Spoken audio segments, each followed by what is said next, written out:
KRLD-FM and HD1, Dallas-Fort Worth. Let's go, Cowboys. An Odyssey sports station. Driven by our D&M Leasing Studios, this is Sean and RJ on 105.3 The Fan. The 2-1. And that ball is hit down the right field line. It's hit well, and it is gone off the facade of the second deck.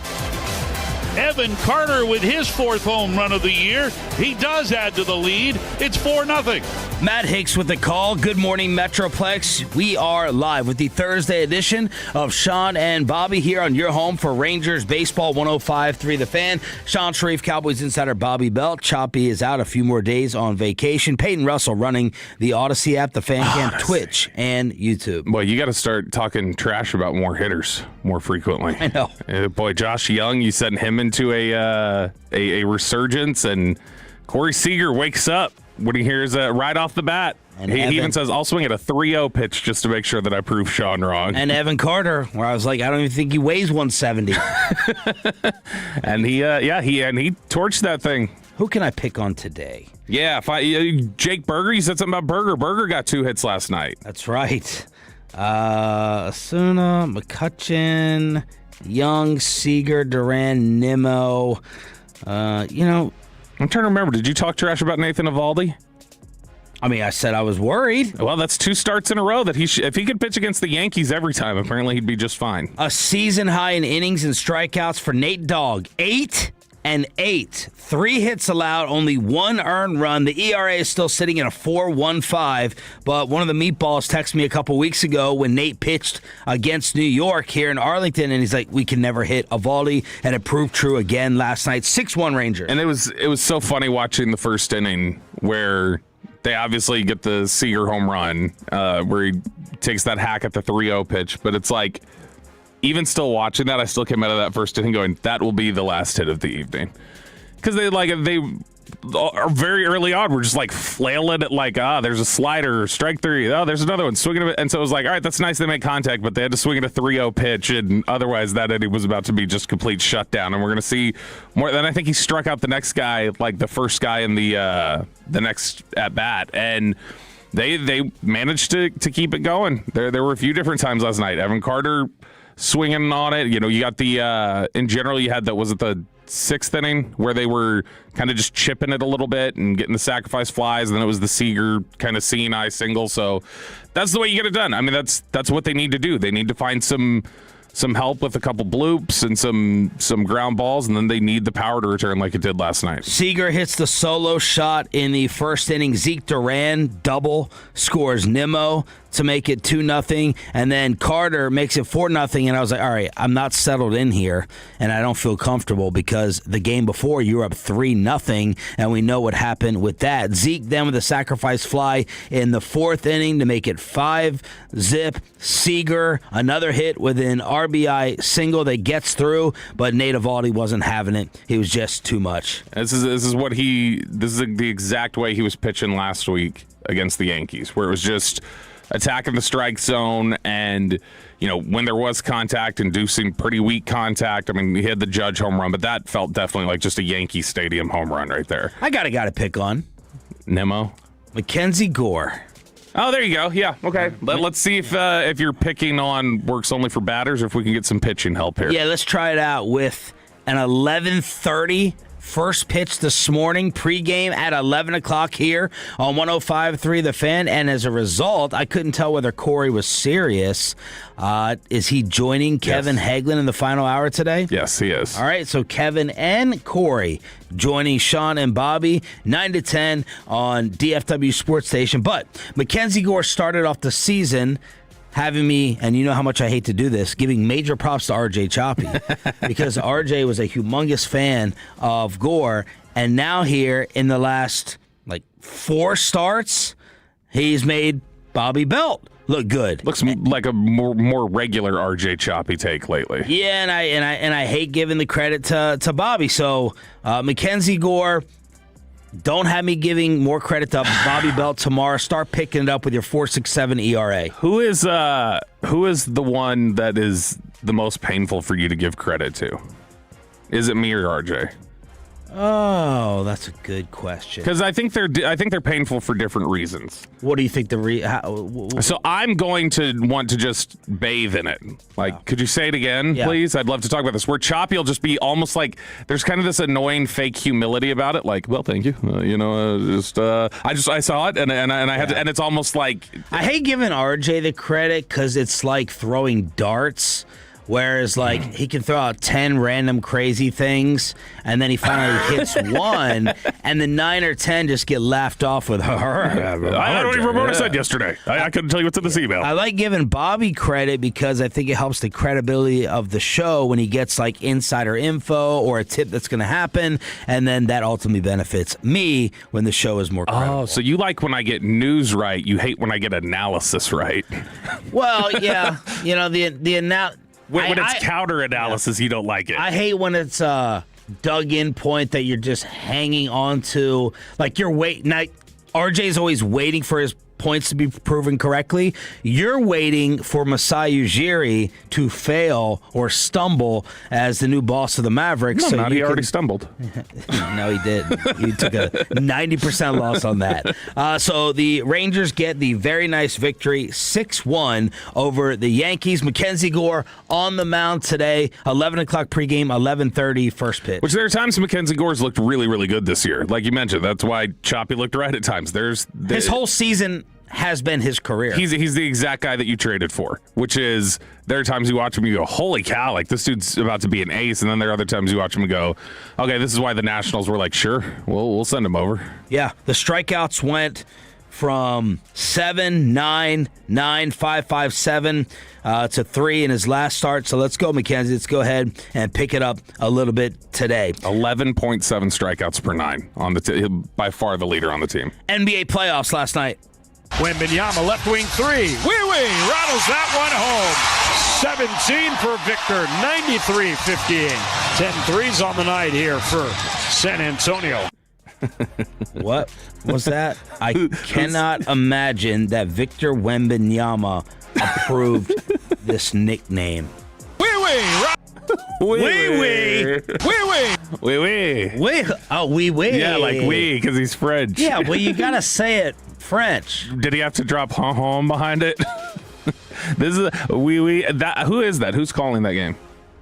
Does it just say Spurs Radio? That's all it says? I don't see the play-by-play guy. Crap. I was curious who that is because I don't think I'm even familiar enough with the Spurs play-by-play team for as good as they've been. I thought about betting on this game. I was scared away by 9.5 point spread, and Bobby just came in this morning and said he thought about betting it as well because this is what happens in game 2s after the visiting team takes game 1. Absolute destruction by San Antonio over Minnesota to win by 38, and the Knicks are up 2-0 on Filthy. Yeah, and got up 2-0 without Embiid even being able to go. It was funny. The headline yesterday about Embiid was... Well, it's not like... What do you mean? You phrase that as if New York overcame something more special without him. No. I'm just saying that, with him out, they still, Gotcha. 76ers could keep it close. That was impressive, but I'm just saying they didn't end up being able to win with Embiid out. So if you look at Embiid, the headline yesterday was something like Embiid out due to multiple things or something. It was the most flippant headline you've ever seen about somebody's injuries. But on this San Antonio one, being able to put up 133, it's always funny when you see beatdowns like this. You go to the box score, and if you were to look back at it and go all right, what did it end up looking like last night? It ended up with their leading score being 21 points because when it's 130, when you are beating a team down like that, that's everybody's eating and you're just destroying the other side. And if you look at the Minnesota box score, it's crazier. Not one player scored over 12. Not one player scored over 12 points. They're still bringing Ant off the bench with the minutes restriction. He played 24 minutes, but 12, 12, and 12 from Shannon, Randall, and McDaniels, along with 5 and 3 from Gobert and Mike Conley. He was minus 33. Anthony Edwards was in those 24 minutes. That's brutal. But this one felt like the step on their throat, all right, wake us up. We were too asleep. We were too asleep at the switch last game. Got to step it up. Got to have a big performance, and then they did. Again, it was just all around. That was a game that was over pretty quickly, where you felt like, okay, you can pretty much check out of this one. I can't stand watching Embiid. at the end of that Celtics series. I thought he was going to have to come out of the game. He clearly lied, which we said in his post-game presser when he was like, I'm fine, I feel great. I was faking. His body is done. It's been done. Just get Philadelphia. I was rooting for Philadelphia and Tyrese Maxey, DFW, to win this game, kind of make this thing close, because the Knicks now are getting a little bit too good for me, and I want to see a little bit of a competitive series. That's not happening. We'll see what the status is for Game 3, but Knicks rolling 2-0. I can't root for Paul George. That's one of my big problems. And that is the Dame Lillard effect, but it's hit Paul much worse. Maybe a little Russell Westbrook. When you get out of that hunky-dory, nice, lovable market like Indiana, Paul George was loved. Oh, y'all ain't met playoff P yet? Yeah, but he was loved in Indiana as a Pacer, and then you start getting Hollywood and the high profile and all the things that have come along with it, with the expectations, and Paul George, he doesn't have that Pacer glow like Dame had as a Blazer. You know, and it's they were a very inspiring comeback. Like A-Rod Seattle. Yeah, fun Mariners coming around third base, and then even to Red Sox, Yankees. Yeah, I mean, like that sort of thing seems to exist for, you mentioned Seattle, like that felt like Russ. Like, I mean, Russ even still started having the image break a little bit while he was in Seattle, but it's wild how some of these players who have some of the worst reputations for just being fake and phony, like early on, they do have success at kind of duping you on that front because their perception changes. I'm curious on Wemby and San Antonio.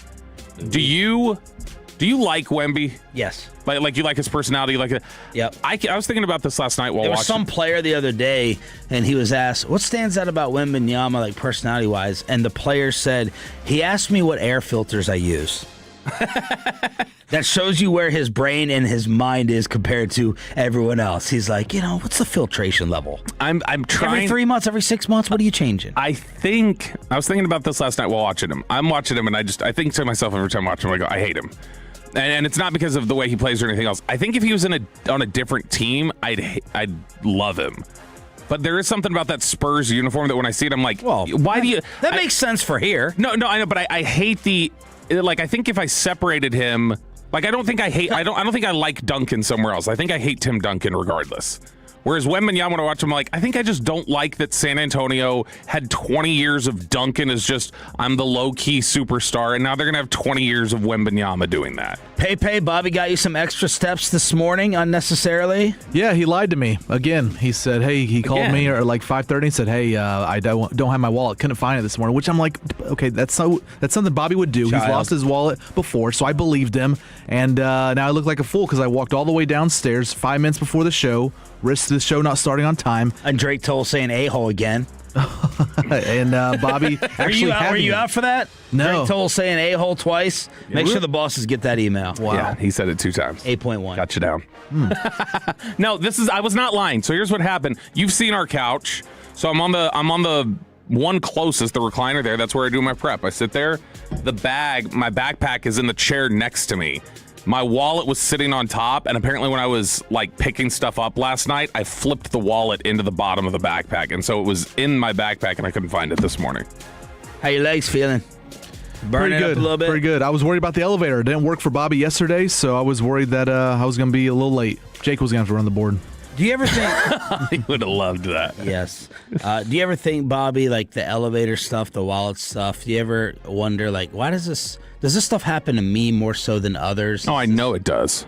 I know it happens to me. And why do you think that is? Because I'm, like most geniuses, little kind of scattered and frazzled because just spread so thin. The Dallas Cowboy, who's under attack because of the new draft pick, Caleb Downs. Who's right and wrong as a number has been changed again inside the Star on the home of America's team after this. But you're always going to be right at Trajan Wealth. Yep.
Vacations or wildforkfoods.com for free delivery options. Wild Fork, where frozen is fresher. And it's back to Sean and RJ right here on 105.3 The Fan segment here, brought to you by the personal injury lawyers Frankel and Frankel. If you've been injured in a car or truck wreck, call Frankel first, 214-817-333-3333. With Frankel and Frankel, there's never an out-of-pocket cost. They only get paid when you win. Frankel and Frankel, the go-to car and truck wreck attorneys in Dallas. From news and notes to the coaches and players for America's team, let us go inside the stars on 105.3 The Fan. A new Dallas Cowboy is under siege on social media. Do we need to be defending him, or does he need to go ahead and forfeit? This is Sean and Bobby. Choppy out a few more days on vacation. Are you guys surprised that we're not getting even more RJ text messages? I thought that he'd be lighting it up as usual, but the only thing we've really heard outside of the horseback videos where he did not get weighed on the scale was, all these messages y'all been sending just came in at once. That's why I think we haven't heard from him. I think he thinks that the message thread has been dead because he's not seeing anything because he's in remote areas and not getting cell reception. He usually has a lot of FOMO, too, so I feel like he'd be sending just random stuff or updates and goes, I got to talk about this. He usually does. He's usually pretty good about disconnecting. Usually the only time we get him texting is him just trying to almost like brag about something he just did on vacation. There's not a whole lot of just like, oh, wow, this is crazy, or how's the show? But he doesn't send any of that. I will say, I don't know if he liked the weight comment that you made the day one, Bobby. I don't know what comment I made. I think you asked if he got to a certain weight or something. He was like, you asked in the text thread, I think, well, what's the scale say? And he was like, I'm fat. I don't think he hated that at all. He spent a whole segment talking about it before. Now, you were with him probably when he texted that back in the American Airlines lounge. So did he say something while downing the bagel with cream cheese? No, I never brought it up. I got that when he didn't give a certain weight and he just said I'm fat, I didn't know if he was like, well, I didn't get the weight. That's comedic, Chop. That's fat. That's how I'm doing. Yeah, I'm fat. I think you're way off on that, Pepe. Choppy brought it up as a topic. More often Chop was on the scale. I hope that you didn't buy that initial Caleb Downs jersey because he's already changed it. We're going to number 13 ahead of Cowboy OTAs, according to our boy Tommy Yarsh, DallasCowboys.com. The Cowboys Pro Shop has that there. Caleb Downs, number 13. Tommy points out numbers are always subject to change from now until the start of the regular season. So, John Owning and others, and I know some of it is a little bit playful, but it doesn't get very playful when you're talking about protecting the new golden child. People are going to Kobe Durant. Kobe Durant, it has Caleb Downs' Ohio State number. And basically the sentiment is, what are you doing, Kobe? If you're not going to give it up, just get out of town already. And I got so worried for Kobe Durant on social media that I went and looked up whether he had it.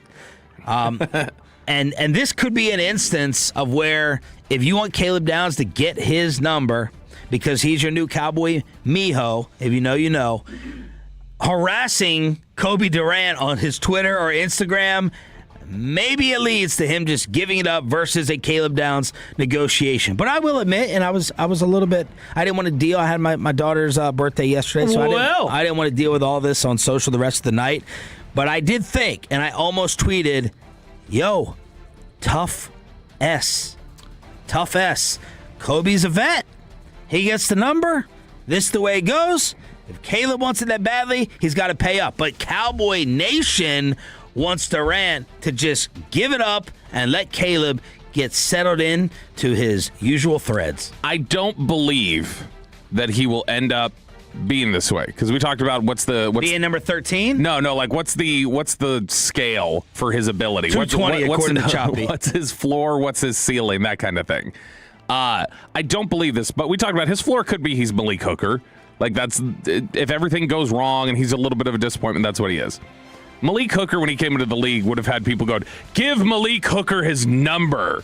And then there would have been a thought of like, he's got to earn the number. Relax, guys. I'm just not handing over my number to him.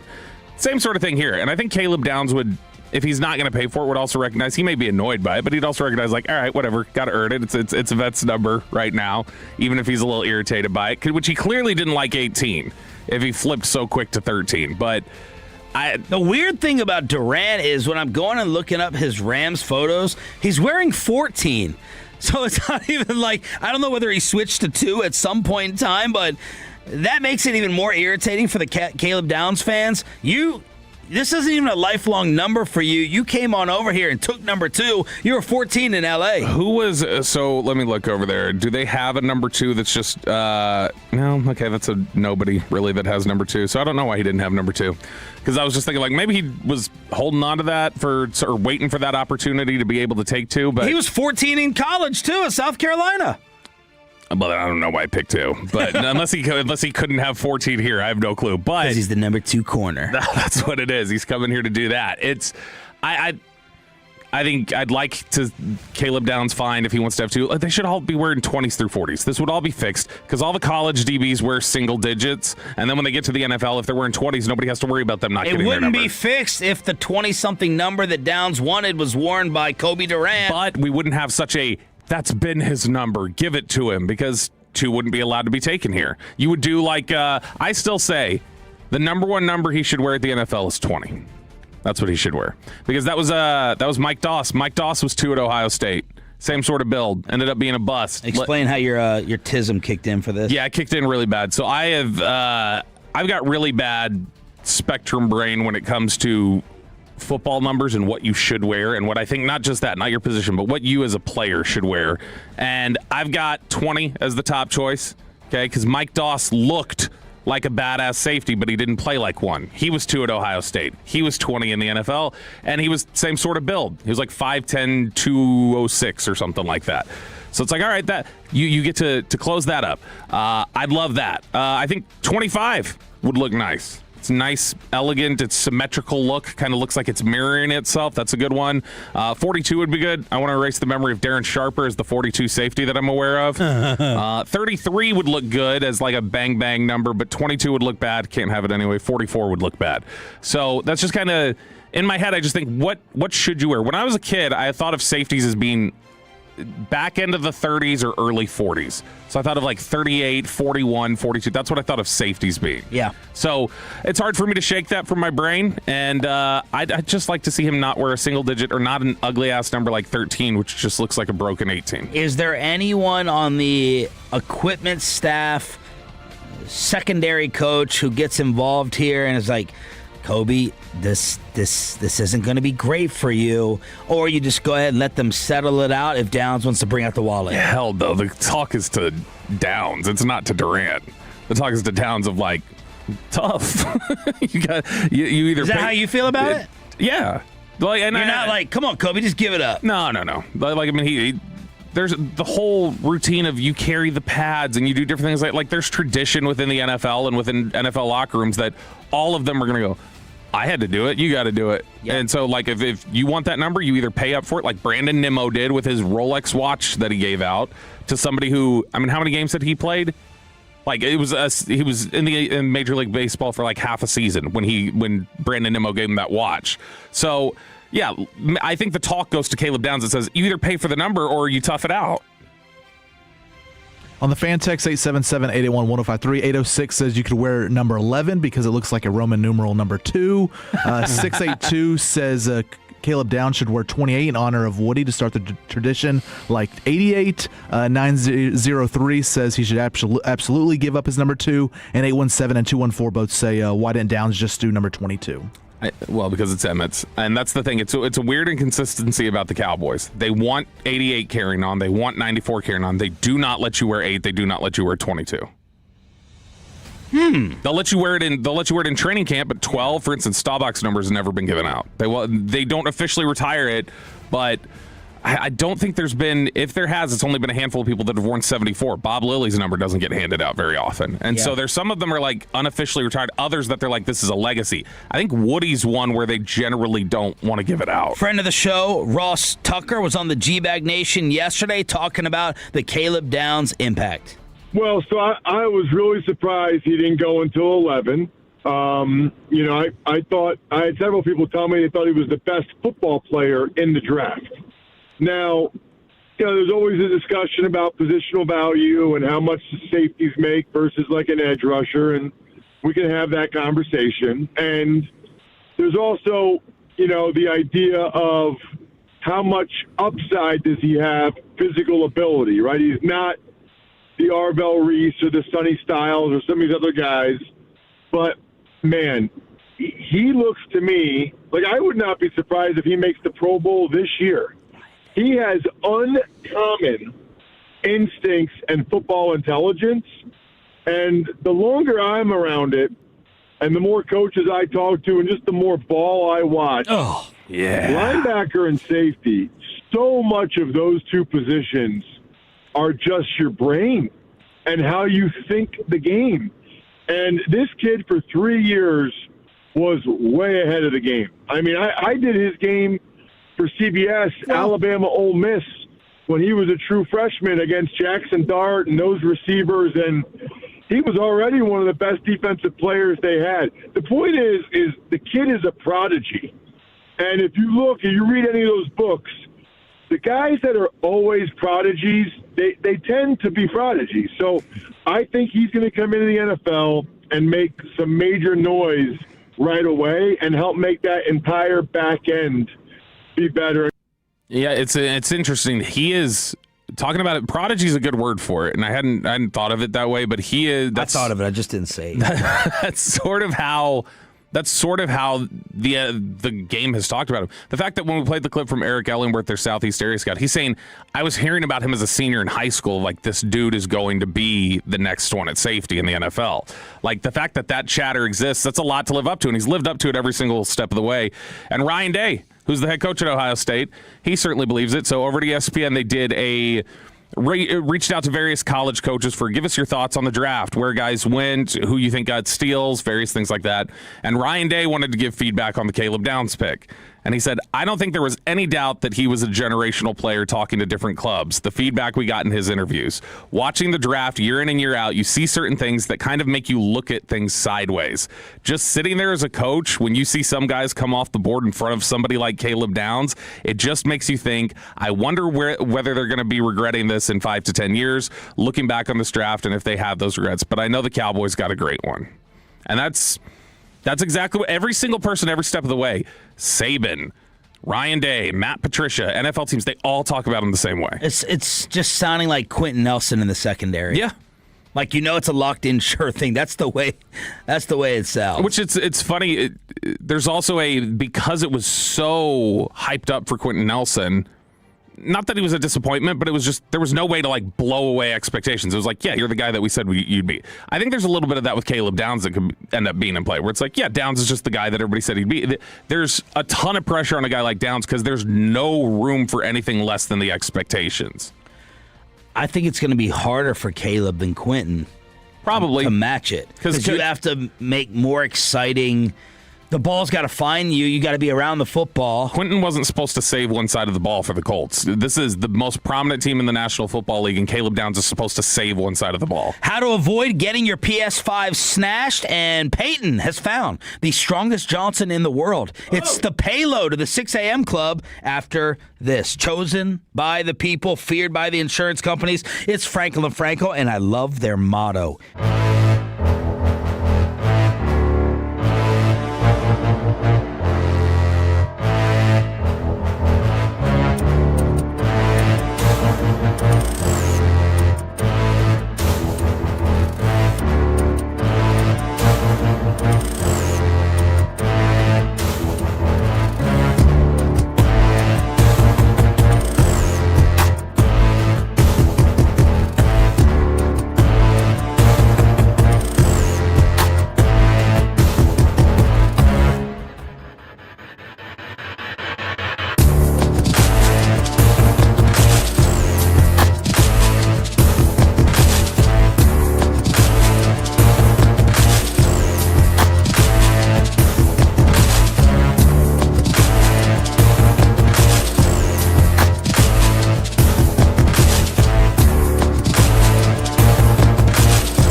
their 3-game series today at Yankee Stadium in the Bronx. Hi, everybody. Eric Nadel inviting you to join Matt Hicks, Jared Sandler, and me.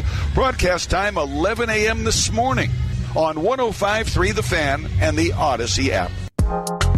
And it's back to Sean and RJ right here on 105.3 The Fan segment here, brought to you by Classic Chevrolet. If you're in the market, upgrade your vehicle. Get to Classic Chevrolet in Grapevine today. The #1 Chevy dealership in the world, 3 years straight. They've got more new Chevys than anyone else, all priced to sell. Visit ClassicChevrolet.com. This is Texas. This is Classic Chevrolet. Together, let's drive, relax, enjoy the difference based on new Chevrolet registrations 2023 through 2025. Okay, am I hearing this right? The morning show is letting Peyton Russell have his own segment? I just don't get it. We've known Peyton for years. He's horrible on the mic. I mean, gathering the foreigners, this is going to be a train wreck.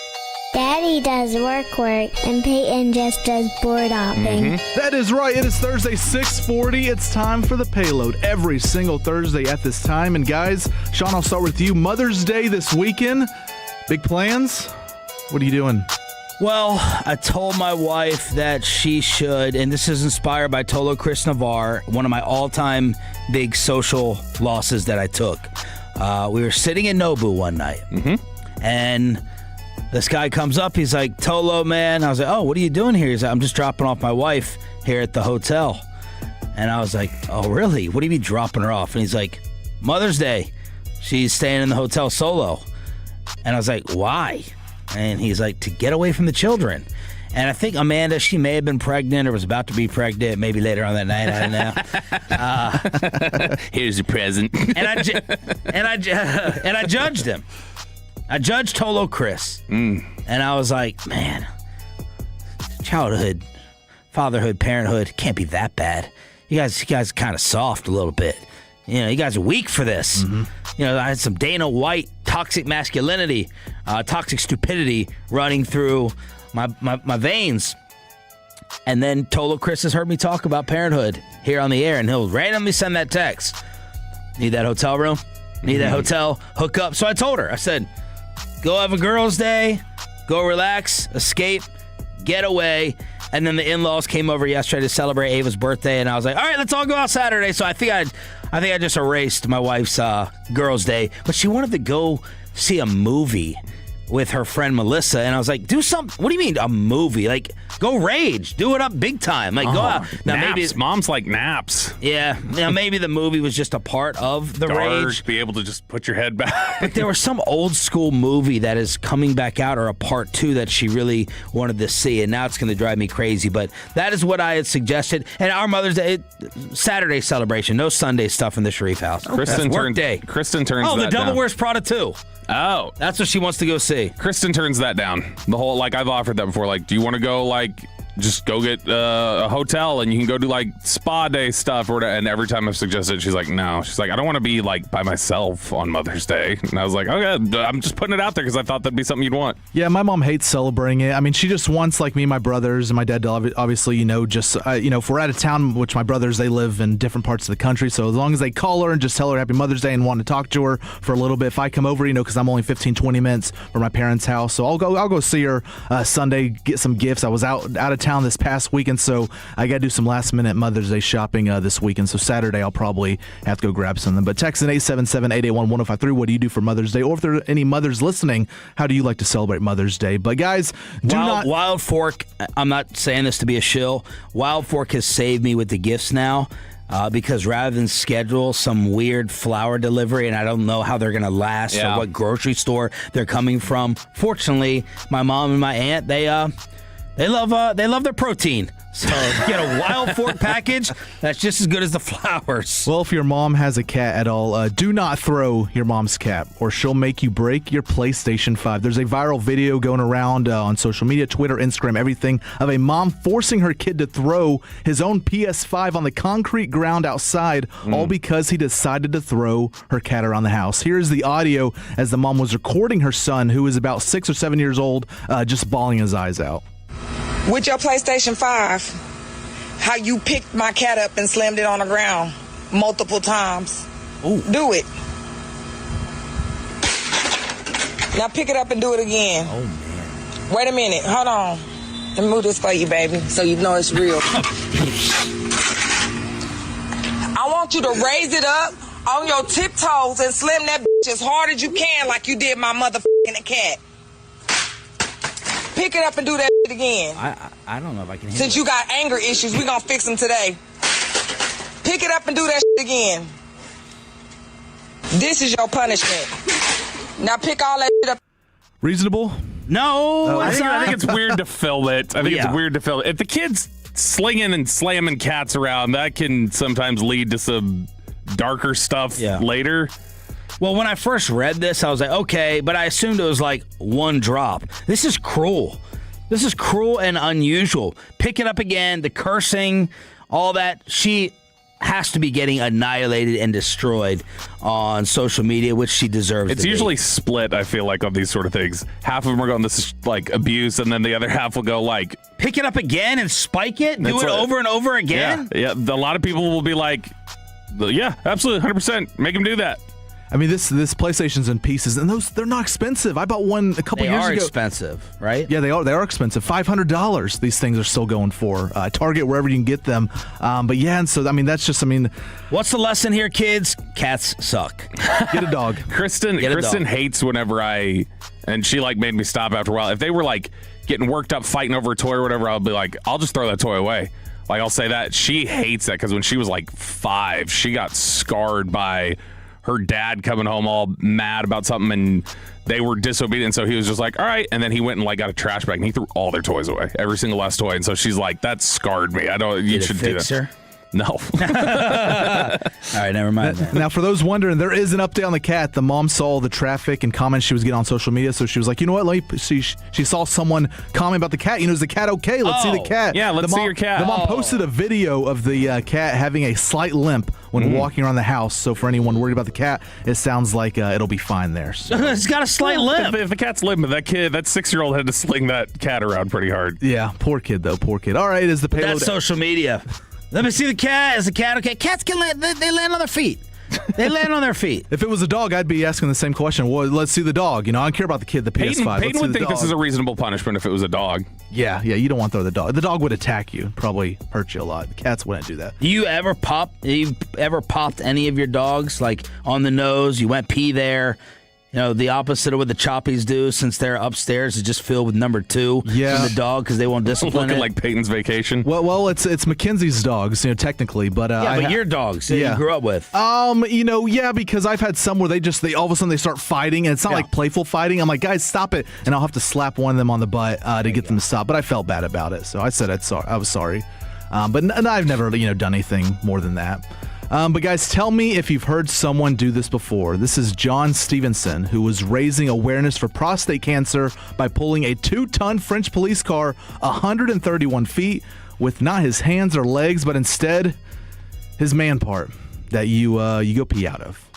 His Johnson, as Sean would say. Thanks for the description. Well, I got in trouble last time I was talking about this downstairs area, so I just wanted to, say something else about it. But and this man, he was on fire as well, by the way, if I didn't mention that already. So he's pulling this 2-ton French police car with his Johnson, and he's on fire. Literally, part of his shirt is in flames while he's hauling this car. How is he pulling it? So he's got a tow rope attached. Dry or? Attached to him, and he's just walking backwards, pulling this thing up. Now, could it be a neutral? Is the car neutral? Is it downhill? I don't know. You be the judge of it. I think it is. Forget all that. How is it getting wrapped around? I can't tie something. Here's my question. I have to be in a certain state. Number one. That's what I'm asking. Is he standing at attention? Like, is he in his underwear? Is he in pants? No, he's in shorts. He's in shorts. So now it looks like they're tied up through the shorts. Yeah, I bet he went under the berries. There looks like there's a tube that connects to it as well. So I think most of the tube is about a foot-long tube. So so that's average. I wonder if this gets women in his DMs, where it's like, if you could pull a car, you must. Man, yeah. Come over to my place. Who's that player? The Pringles can? There is the football player who had to go to court? Khalil. Yeah, Khalil. I'll tell you now, during one of the breaks, you're going to see a video on my phone that I'm going to have to show you that goes No, I won't if it's connected to this story. No. It's a stand-up comedy bit. It's funny. Oh, I thought you were going to say the story. No, I can't play it. It's got a lot of bad words in it. Oh, well, that's okay. Drake Toll does it. But so in the end, I respect trying to raise awareness for prostate cancer. But John, maybe we can do something a little different next time. And John did want to claim he was the first person to ever achieve something like this. So congrats to John for pulling a car. Well, I'm impressed. Yeah, I'm impressed too. I'm very impressed. Tolo's text in 877-881-1053. If you've ever pulled your car with a Johnson, yep. what type of vehicle? How strong is your thing? But all right, guys, last story here. We'll have this video up on the FanCam, Twitch, and YouTube. But what do you do if you're driving your car through a neighborhood and a kid in a bike makes you mad for whatever reason? You probably just roll down the window and say something at most. Not this woman in Washington. This is a viral video over the last couple of days on social media, and it's up on the FanCam, Twitch, and YouTube right now. This lady follows a kid through a neighborhood, rolls down her window, and proceeds to drive on the sidewalk and chases the kid as he drives, as he tries to ride away from this car, tries to outrun it. And so this video is on the FanCam, Twitch, and YouTube. The car just pops the curb, goes onto the sidewalk, and chases this guy. This kid, he looks like he's no more than 14 years old for about 10 seconds. She sees she's being recorded. She then drives away in the neighborhood. Her name is Wendy Clemente, and she's 56 years old, and she tried to chase the kid on the sidewalk briefly. She drove back onto the street and drove off as someone recorded the whole thing. And the story gets even crazier here as for about 25 to 30 minutes later, and just a mile from the sidewalk, a Johnson was pulling her car. No, she pulled it herself with, well, I don't know what she pulled it with. But, she drove on. She apparently was trying to break into a house. Just not a good day to be a Wendy. There. She was trying to run this kid over, then was trying to break into a home. Police arrived at the home. She was trying to enter. Later on, the cops got a hold of this video of her chasing down the kid in her car. She admitted she had been drinking, so she got hit with a DUI. She was hit with trespassing, a bunch of bad stuff there for Wendy. But yeah, Wendy, she's going a little crazy. I've never seen this before. She's on the sidewalks chasing this kid down, and I feel bad for the kid, but this is crazy.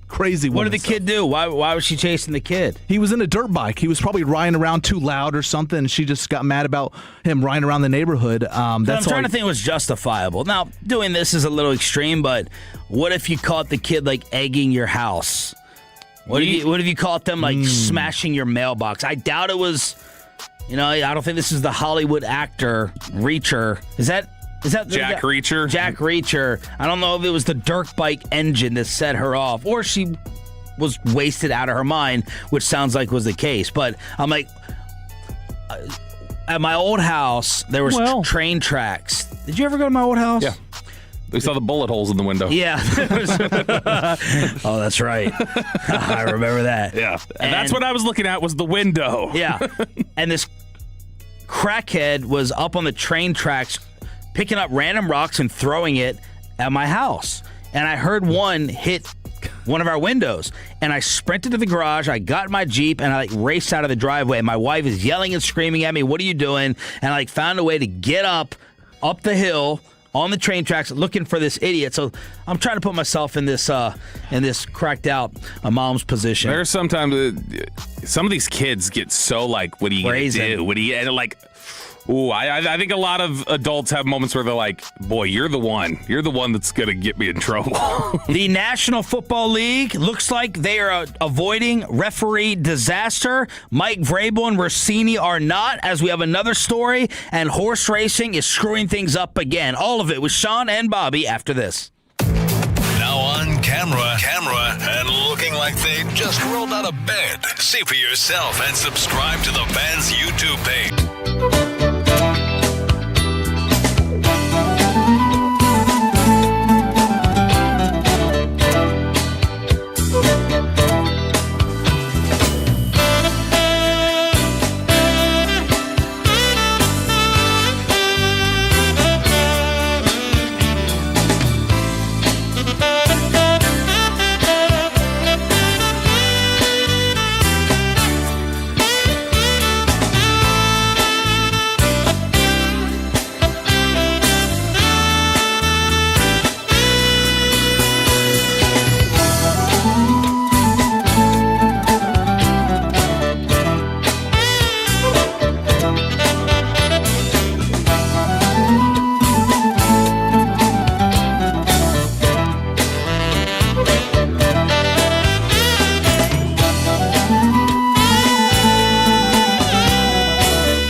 Turn it on, leave it on.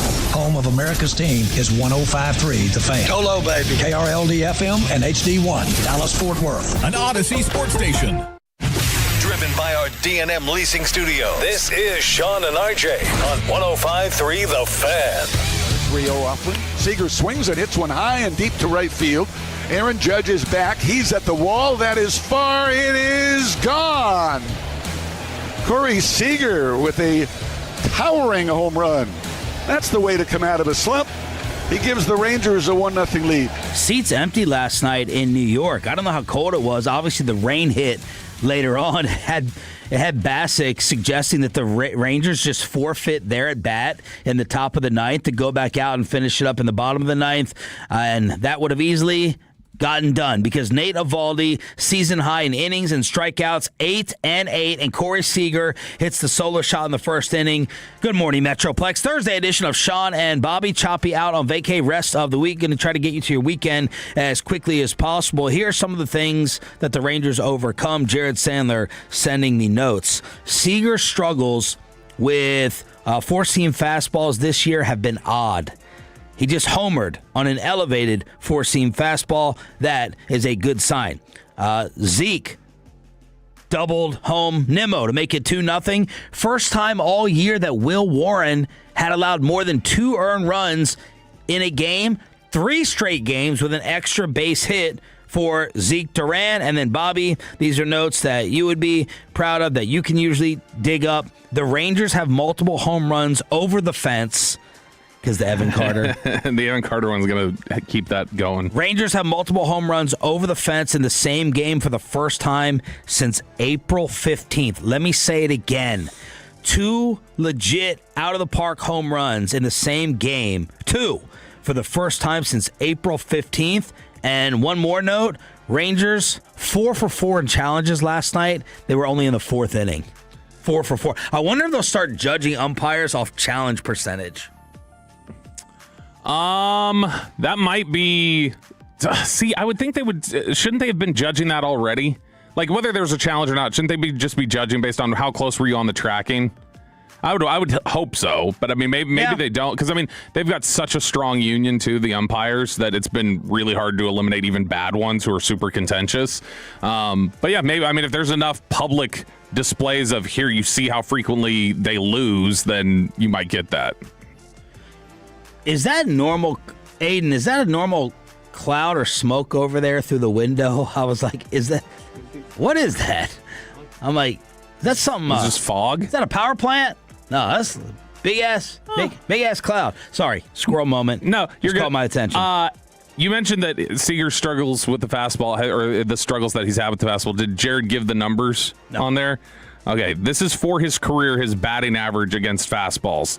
352, 342, 323, 267, 294, 342, 364, 261, 316, 279, and last year 287. What do you think he is this year? 190. Oh, not that bad, but close. 219. He's getting close to the Mendoza line on just the fastballs. And so against breaking balls, he's 125 this year. Well, Brian Broadus did send me this just now. Massive accident. 635 East at Preston.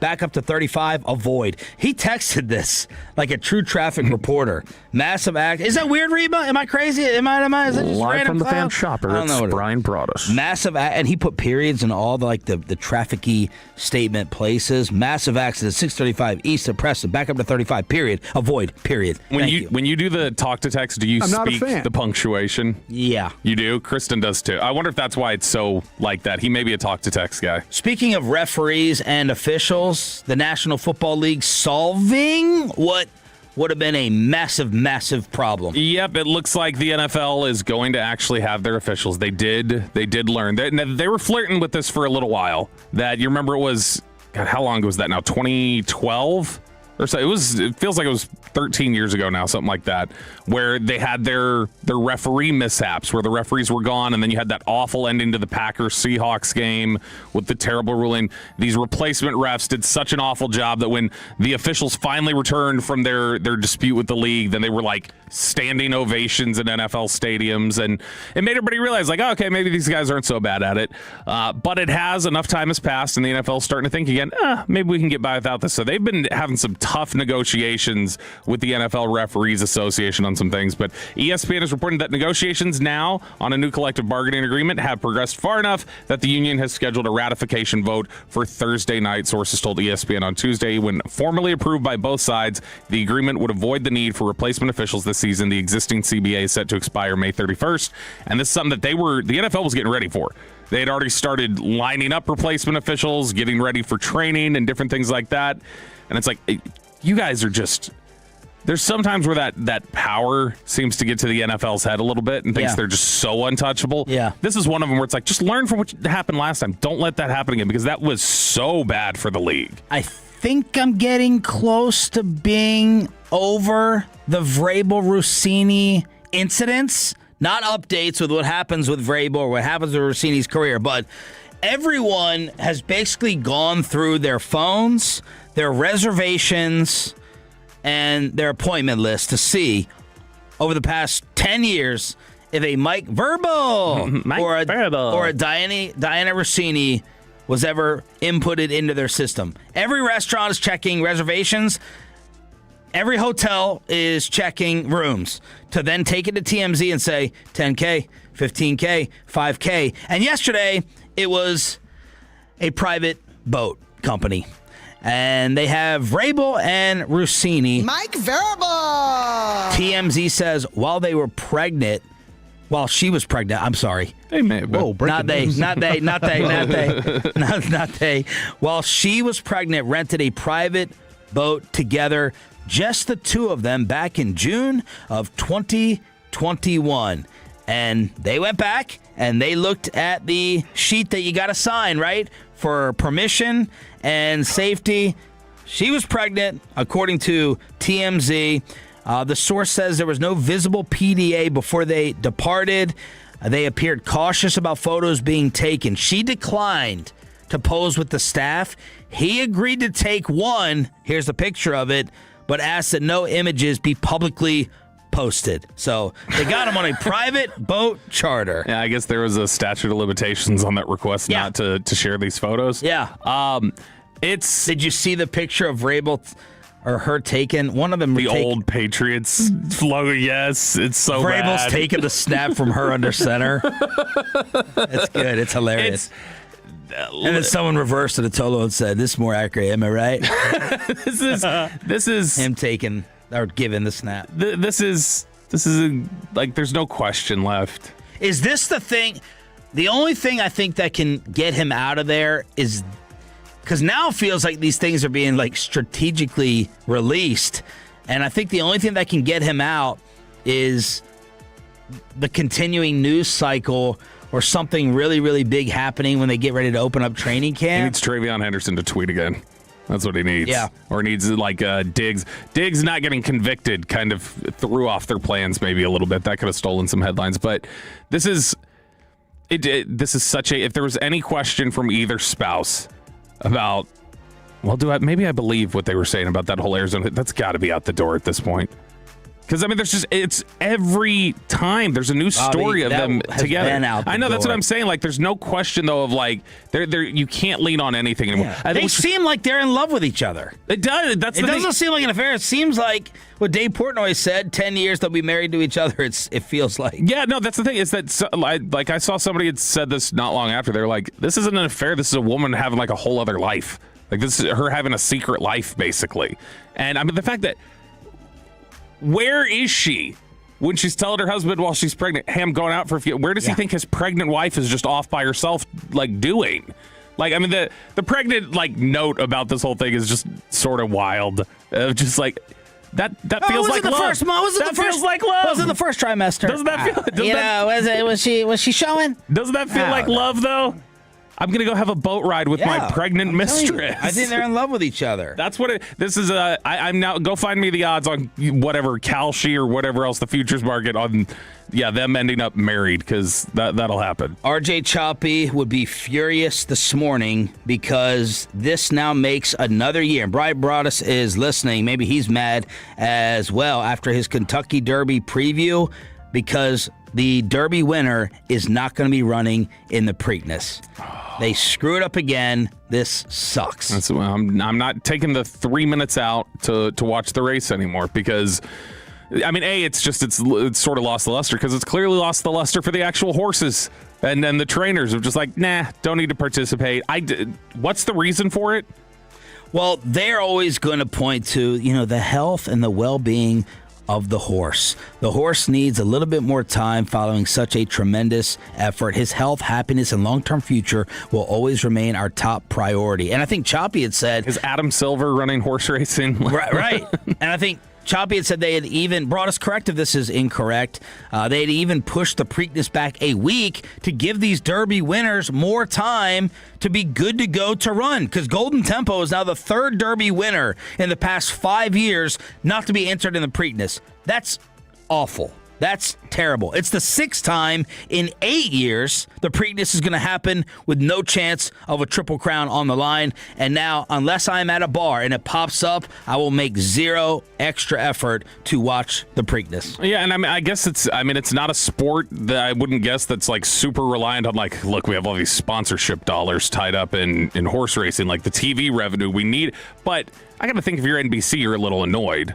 Right, like you're just like, yeah, we're supposed to be carrying these. Like, this is the only reason we carry these races is for the illustrious nature that comes with being a Triple Crown winner. And if you guys are killing that consistently, maybe we don't need this deal anymore. Now, this says Maryland racing officials are considering moving the Preakness back from the 3rd Saturday in May to the 4th to increase the chances of the Derby winner running. So this does not sound like the move. See, this is why I hate having a double and triple check Chop.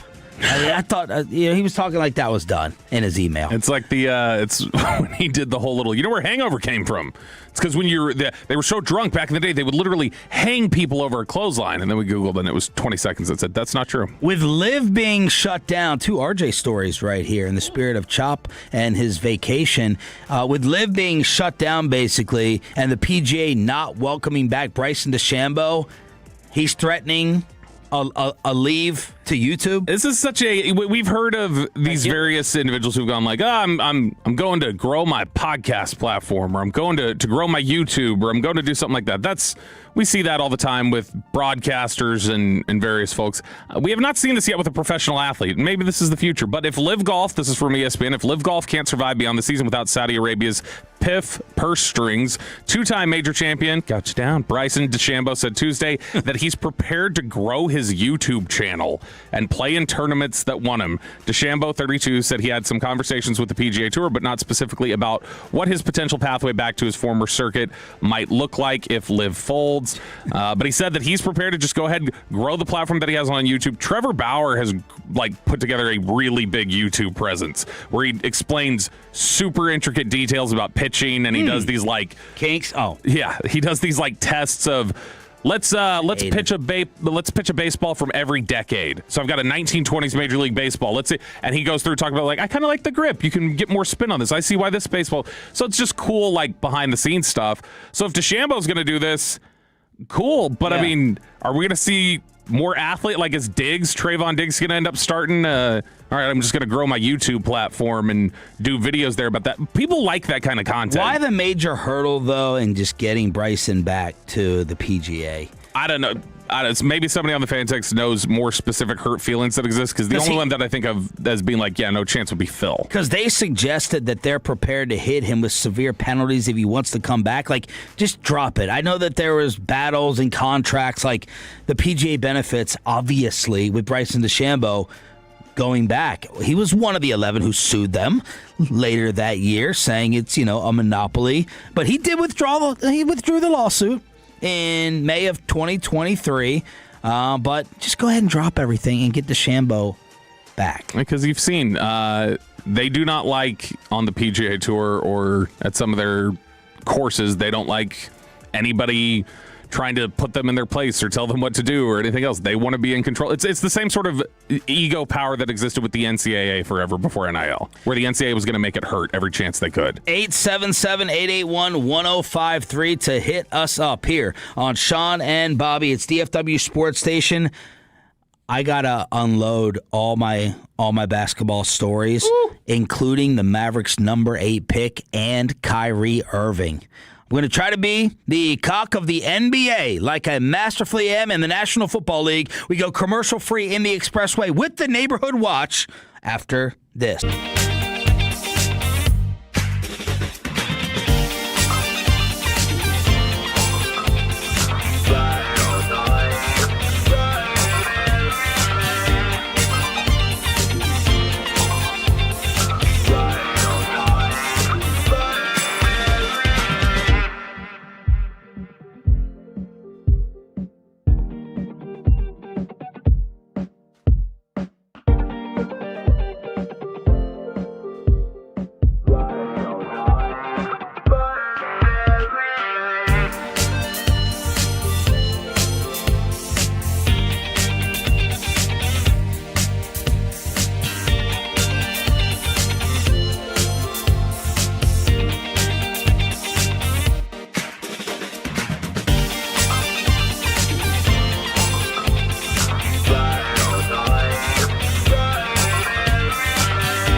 to you by the On Time Experts. Foul line, step back, 20-footer. Got it! Mikal Bridges, a step back jumper over Oubre, and the Knicks on a 9-0 run have a 6-point lead.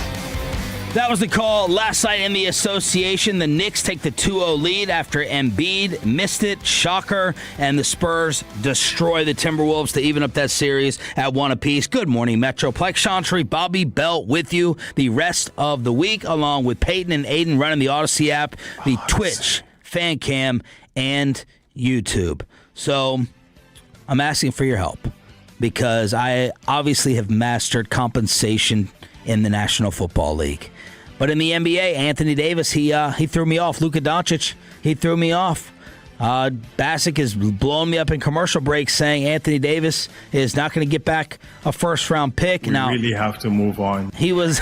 Did you include the Luka trade as messing up your compensation? No, I'm making a joke. Yeah. I would never insult myself twice. But I don't know what Kyrie could bring back. So here's what I would like to do. And you can immediately swap me and tell me I'm stupid. Since the Mavericks right now would be picking 8th, I'm interested in comboing that pick with Kyrie Irving, figuring out what else I would have to throw in to go big game hunting for Giannis or Jaylen Brown. Is that stupid? Like, that's surprising that you'd want to do that, I feel like.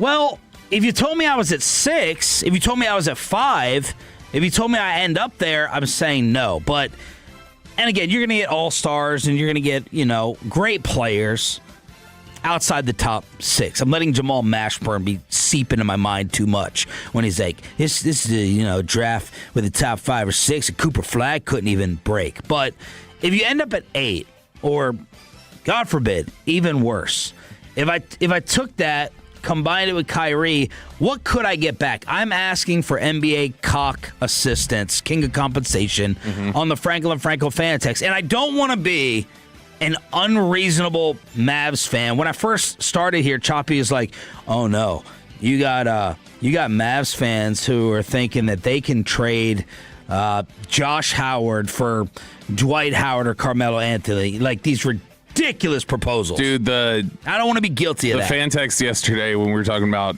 maybe you trade Kyrie and try to build with that, somebody was like, no, you don't trade Kyrie. Just use Derek Lively. And I'm like, guys, Lively at some point may have been on a trajectory to be a really good compensation piece. Yeah. But he's hurt all the time. Yeah. Gafford's a better return piece than Lively at this point. Yeah, this is like when, the Diggs fans who, wow, shockingly went hiding. I've never heard from again. We're like, well, let's just trade, like Diggs. Never heard from him again. Let's trade Trayvon for a second. At the very worst, let's trade Trayvon for a third. So I don't want to be guilty of that. So I want a reasonable return. Just follow along with me for the exercise. And if you don't want to trade for an older player, I get that too. I get a lot of Mavs Tolos who said, no, let's just go ahead and draft another young kid and pair him alongside Cooper Flagg. But Giannis, it looks like, is going to be moved. Jimmy Haslam, who I did not realize was part owner of the Bucks, is saying we'd like to get this resolved before the draft. And it feels like Giannis will finally get out of there. I've been guilty of saying that multiple times already. And then you got the Jaylen Brown stuff with all the noise that has been happening in Boston. And we'll go ahead and start off with Tracy McGrady, who is apparently a mentor to Jaylen Brown, letting this out on his cousin's podcast with Vince Carter. His frustration lies deeply within the organization and other things that, of course, we don't really have the details to. There's just been a lot of stuff, that I've been hearing just going on with the Boston organization, with JB, so I think part of him is like, I showed you guys more of who I am as a basketball player, not only just, what I did on the basketball court, but the leadership that I displayed within, this team. And you've seen that, not having our, best player in JT. You've seen a different side of me and what I'm able to bring to the game of basketball. So all that stuff, I think just came into play with him and his frustration. So that's T-Mac, and people are like, uh-oh, sirens going off. Vegas and Bet Online sent me the odds of Jaylen Brown returning to the Celtics. Yes, minus 250, he will return. No is plus 170. So right now Vegas has it as basically 71% he returns in the green, but they gave me teams that could deal for him. His hometown Hawks lead the way at 2-1. Then the Pelicans, Bucks, Rockets, Miami, Blazers, Sacramento. I had to go all the way down to the Dallas Mavericks at 28-1 to possibly trade for Jaylen Brown. But let's just say, and Celtics fans and others are really disturbed that Jaylen has been saying on his live streams that this year was the most enjoyable season he had, even over the championship year. And they're like, oh, does that mean you have a problem with Tatum? Does that mean you have a problem sharing the spotlight? I can kind of defend it, Bobby, a little bit in saying it could have just meant more that they had such a surprising, amazing season, and you had to count on the rest of your teammates. And it was a special camaraderie or chemistry to pull off what the Celtics did, because I was stunned by what happened with their success. And I give Joe Mazzulla his props as, possible, probable coach of the year. But that took people by surprise that Jaylen Brown said that. So, Kyrie, number 8. You are Brad Stevens in Boston, and I'm Masai Ujiri calling you with that, and you're saying what back to me? Kyrie, no, we will not have him back in Boston, and he will never come back here, so thanks. That, unfortunately, is what my Celtics guys said immediately to me yesterday when I was like, help me with compensation here. What else would it take? And he's like, it's never going to happen. Kyrie back to Boston. And I wrote back, he's reformed. What do you mean? He's reformed. It's fine. Let's go ahead and do that. But you just gave that response. Yeah, even with reform, it's like I don't think he wants to go back there. And I don't think Boston hates him. Like there was so much intensity surrounding his opinion. Like, you got to think, for the story not to be, when the Mavericks got to the finals, for the story not to be Luka Doncic is going for his first NBA title, for it to end up being Kyrie versus Boston, like that had to speak to the significance of how intense it was for everybody. We all felt like he crumbled a little bit in those games. But let's just, he definitely crumbled. Let's just take that out of it, though. Let's just help me with the compensation. Jaylen Brown, for like, do the Mavs have anything that could get that done? There's another Tolo saying, no, just package PJ and Gafford, see what that gets you to pair along with Cooper and Kyrie. No, I don't think you can get Jaylen Brown for anything you have. It would have to be you end up with the 5th pick, top 5, or probably higher, I would guess. Because so I'm looking over this. This is what's so hard about being the king of compensation for NBA, is that it's all over the place. So I just was looking around at the biggest names that have been traded in the NBA in the last 5 years and what they got in return, and it's all over the place. Yeah. So Kevin Durant in 2023 went to the Suns for Bridges, Cam Johnson, Jay Crowder, 4 first-rounders, and a 2028 first-round swap. Oh. Damian Lillard went for Drew Holiday, DeAndre Ayton, a 2029 Bucks first, and pick swaps. And that's with some other players going the other way in terms of the Suns. James Harden in 2021 went for Karis LeVert, Dante Exum, 3 Nets firsts, 4 Nets swaps, and a 2022 first via Cleveland from Milwaukee. Donovan Mitchell, 2022, he went to the Jazz, or the Jazz got Lauri Markkanen, Colin Sexton, unprotected firsts in 25, 27, 29, and swaps in 26, 28. So it's all over the place in terms of what gets you compensation. Because, to me, there was no reason that Durant went for as much as he did to the Suns when he went. Yeah. But then there's other times where you look and go, why didn't that guy garner more? I think. So then we shouldn't even go through a Giannis exercise with this. No, we can't. It's just I don't want to waste time. The whole point. Just the problem is you have to figure out. You have to figure out the answer to a different question. How much would Giannis like to be here? Him wanting to be here could change how the compensation works out because you start narrowing your choices. How much is Kyrie amenable to go places? It's such a player-driven league and player power league that their desires. And Masai Ujiri's got a great relationship apparently with Giannis Antetokounmpo, so that may be enough. Does he hold anything against Jason Kidd though from his days with that? Those are the kind of questions that I think we need to answer to figure out how much the compensation would actually be to get him. Are here. You totally against the idea of trading the pick and or Kyrie? For Giannis, no. I would do it. In general, for a big name. It would have to be Jaylen Brown would be worth it to you? Yeah. I'd take the actual good player on the Celtics, not the other slap. So, no, Jaylen Brown, sure, worth it. Because, I mean, you don't know what you're getting with that pick. Yeah, he's a stud. Kyrie's really good. Kyrie is a smaller guard who makes his living off lateral agility, who has not been able to return from a lateral injury in the last 2 years. That's concerning. All right, Pepe, what are the Tolos saying initially? Let's see. 817 says, I'm wondering how many first-round picks Lively, Gafford, and Kyrie could get you in the next 3 years. 512 says, get Cooper Flagg a young running mate just like the Spurs. 214 asks, if we were to just trade Kyrie, how high of a draft pick could we get in this year's draft? That's what I'm trying to figure out. 469. What did we get back for the Luka trade? I forget. We don't need to go there. Like... 214, Giannis is a terrible fit next to Flagg, in my opinion. So 214 just wouldn't even want to go just for the fit purposes. Jaylen Brown. Now, Brad Stevens had to answer some of this noise yesterday in Boston, and he's like, Jaylen Brown has not suggested those Tracy McGrady frustrations to me. Jaylen addressed it on another stream. Got some comments to react to. I got fined $50K, but first things first, a lot of stuff swirling around the Celtics and the organization. Hate that our president of basketball operations even had to respond to this. Me and Brad have a great relationship. I love Boston. If it was up to me, I could play in Boston for the next 10 years. I'll say it again. I hate that Brad even had to respond to this. Like I said. What are those beeps? Are those indications? I think people are following his stream or something. It sounded like indications of like, that's a lie. That's a lie. I'm just like, we're great. I don't want to go anywhere.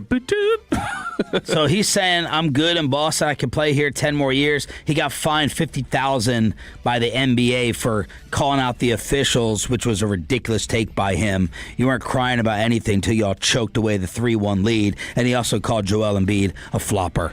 So that's Jaylen Brown. He's always going to make some type of weird. It's like carrying the old Kyrie mantle of always being in the news for something. What is the best way? And there's some people in the fan text right now going, y'all are trying to rush the rebuild. Slow down. You don't need to just start throwing away resources to try and make this happen so fast. I wouldn't be bringing this up if we didn't have 8. Yeah. It feels like you're on the outside looking in. And so what? Lotteries? What, this Sunday? This weekend. This Sunday night. Man, it all changes. I think your whole perspective changes. So, in general, we've already talked about Masai Ujiri's whole pull is what he can do to build around players and then not necessarily have to sacrifice a ton of capital. He can go find you all the value buys. So if that turns into 3, let's say, or something like that, or 5, then is it really worth it to go out and get somebody versus just saying, let's go with the 5. We've got Cooper Flagg here. Yeah. We'll try to get something from Kyrie in terms of in a trade. And then what we're going to do is we're going to lean on Masai Ujiri to go find us these role players like he's always found everywhere else. Look, I think we have to start. We always do Cowboy War Room scenarios. I think we need to have a Maverick War Room discussion. And I know that Masai the other day was, acting like he had been daydreaming about Kyrie and Flagg together. Let's sit down in the Mad War Room and have this talk. If we have Kyrie, Cooper Flagg, and let's say we draft Dylan Harper, San Antonio, and he has the rookie season that he did. What are we a playoff team? With Dylan Harper, Cooper Flagg, and healthy Kyrie? Yeah. Dylan Harper was 12-3-3. I'll give you Knipple. Let's just say he's con. Let's just say your rookie is con for the first year. What are we?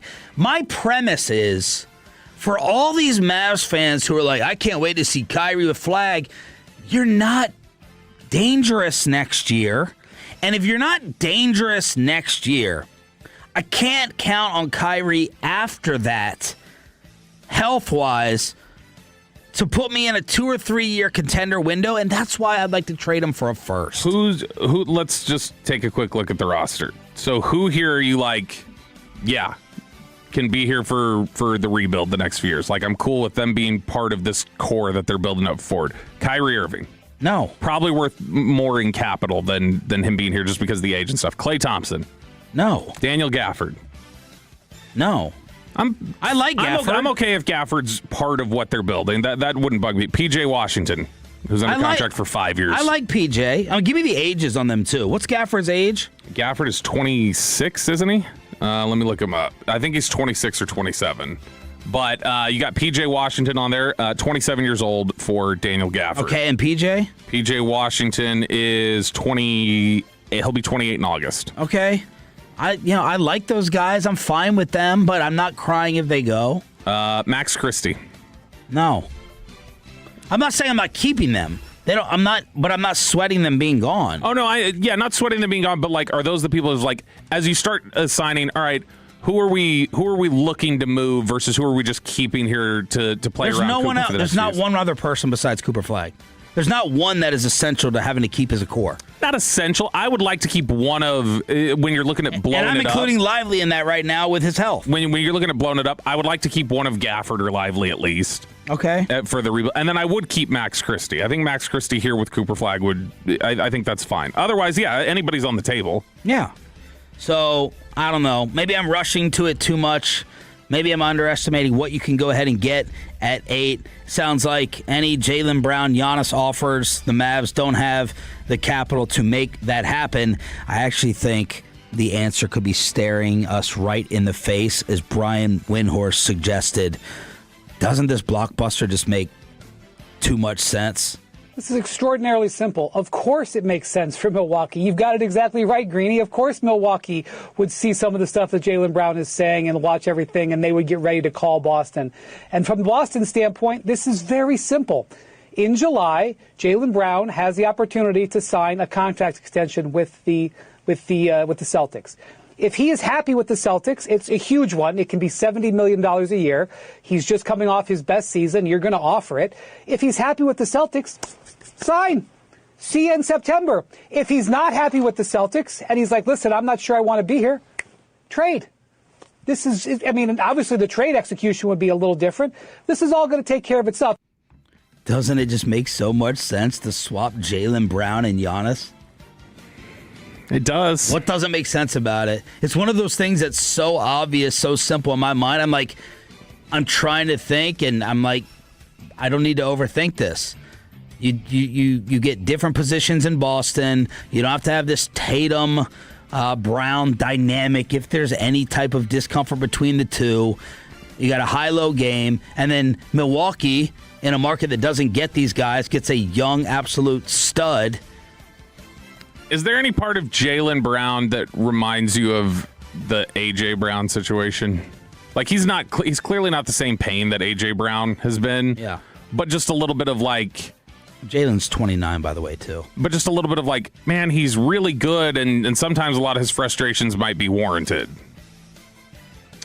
I don't know. I honestly, the Jaylen Brown problem, he seems like is the word mercurial? Yeah. He seems like a perfect type of dude for Joe Mazzulla. The Beverly Hills thing that took place, his battle with the shoe companies, the Olympics not picking him, it's those types of things. I don't know whether he's criticizing and killing his team. He's not doing it as much as A.J. Brown was, and A.J. was correct. A.J.'s are within the organization, and Jalen's are outside the organization, it seems. Yeah, other than whatever tension they think could be there between, is there just a Tatum Brown ego clash that exists here? But I think Jaylen the other day in the press conference was like, hey, we were missing our best player, so he tried to give Tatum his flowers. Boy, I think Jason Kidd knew that was tension over there. When he said during the finals, he goes, talking about Jaylen Brown, he's great, he's their best player, blah, blah, blah. And then he's like, what was that? What do you mean he's their best player?